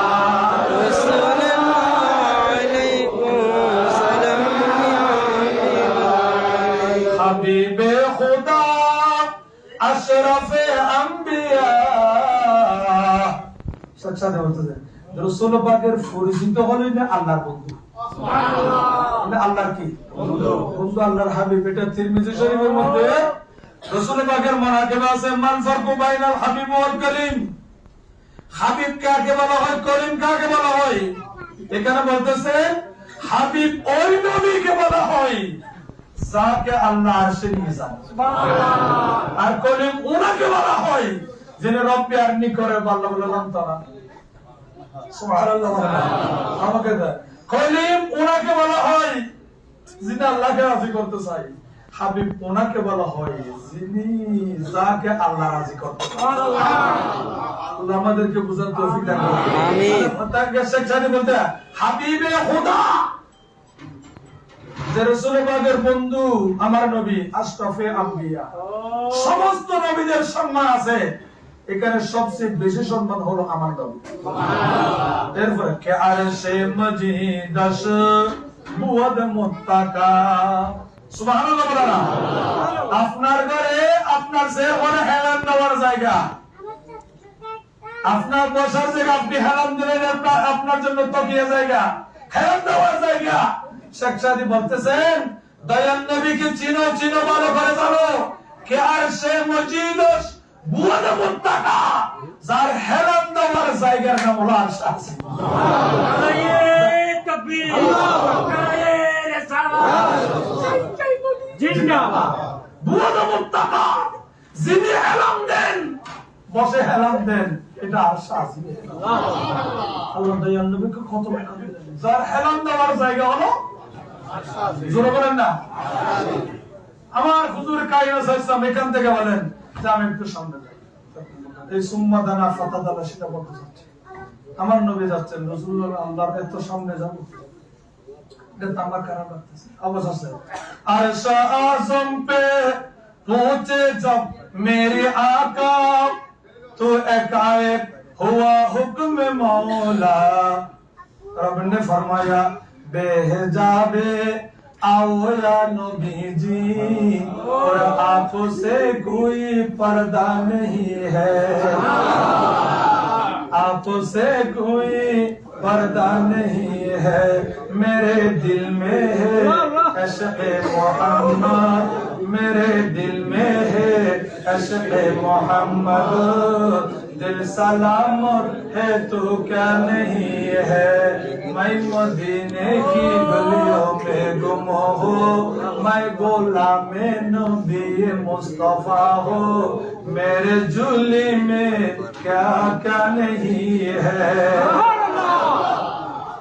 আমার নবী যাচ্ছেন, আল্লাহ বলেন মাহবুব আপনি আসতেছেন, এখানে আরো সামনে আসুন, আরে সামনে আসুন, আরে সামনে আসুন। সমস্ত সৃষ্টির জন্য আমি আল্লাহ ফরদায় আছি, সমস্ত সৃষ্টির জন্য আমি আল্লাহ ফরদায় আছি। মাহবুব আপনি নবীর জন্য আমি ফরদায় থাকবো না। মুসার জন্য ৭০,০০০ ফরদায়, সুবহানাল্লাহ বলেন না? ৭০,০০০ পর্দার উপরে বললাম আমি তো রবের তাজাল্লি দিলাম, ওই ফাহরা মুসা সাইকা রবের তাজাল্লির কারণে বেহুশ হয়ে গেল। আমার আল্লাহ আমার নবীকে দিদার দিলেন। আর মাহবুব আরো সামনে আসুন, আমি আপনার কাছে পর্দায় থাকবো না। আল্লাহ হযরত বললেন যেখানে আল্লাহ যার পর্দার মধ্যে নাই, আল্লাহ গায়েব নাই, নবীর জন্য কোনো কিছু গায়েব বলেন না? আল্লাহ গায়েব নাই, এটা গায়েব আর কি? যিনি আল্লাহকে দেখেছেন তার জন্য কি গায়েব? আল্লাহ সুবহানাল্লাহ বলেন না? যার জন্য সমস্ত নবীরা আল্লাহ সচক্ষে দেখে নাই, দুনিয়া বিশ্বকে, কিন্তু দুনিয়া বিশ্বকে একটা চোখ মুবারক যিনি আল্লাহকে দেখলেন আমার মাহবুব। আল্লাহু আকবার। তাহলে যে চোখ মুবারক দিয়ে রব দেখেছেন বলে হলো আমার মাহবুব। তাহলে আল্লাহ রাসূল পাকে কত পজিশন দিলেন যে আমি কাউকে তাদের দুনিয়া বিশ্বকে আমাকে দেখার চোখ আমি দিই নাই, দিয়েছি মুস্তাফাকে। দিকে মুস্তাফাকে সেদিন আল্লাহ বলেন আরে সামনে আসুন।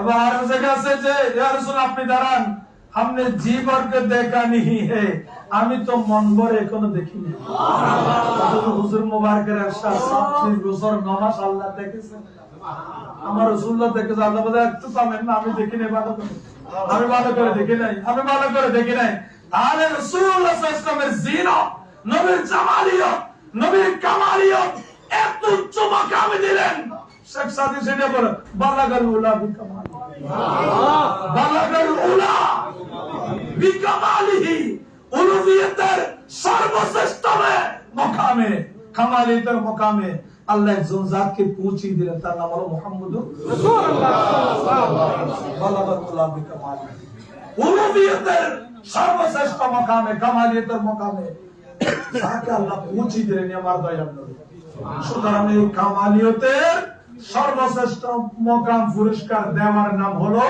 মেরাজুন নবী সাল্লাল্লাহু আলাইহি ওয়াসাল্লাম বলেন মেরাজুন নবী সাল্লাল্লাহু সুতরাং এই মেরাজকে যারা মহব্বত করবে তারা সিদ্দিক আকবরের দল হবে যারা স্বীকার করবে তারা আবু জাহেলের দল হবে যারা স্বীকার যারা আমরা অনুষ্ঠান করতেছি তারা সিদ্দিক আকবরের গুরু যারা মেরাজুন নবীকে বিশ্বাস করেছেন কোন কথা ছাড়া বিশ্বাস এগুলা বলেন তোমার নাম আজকে থেকে সিদ্দিক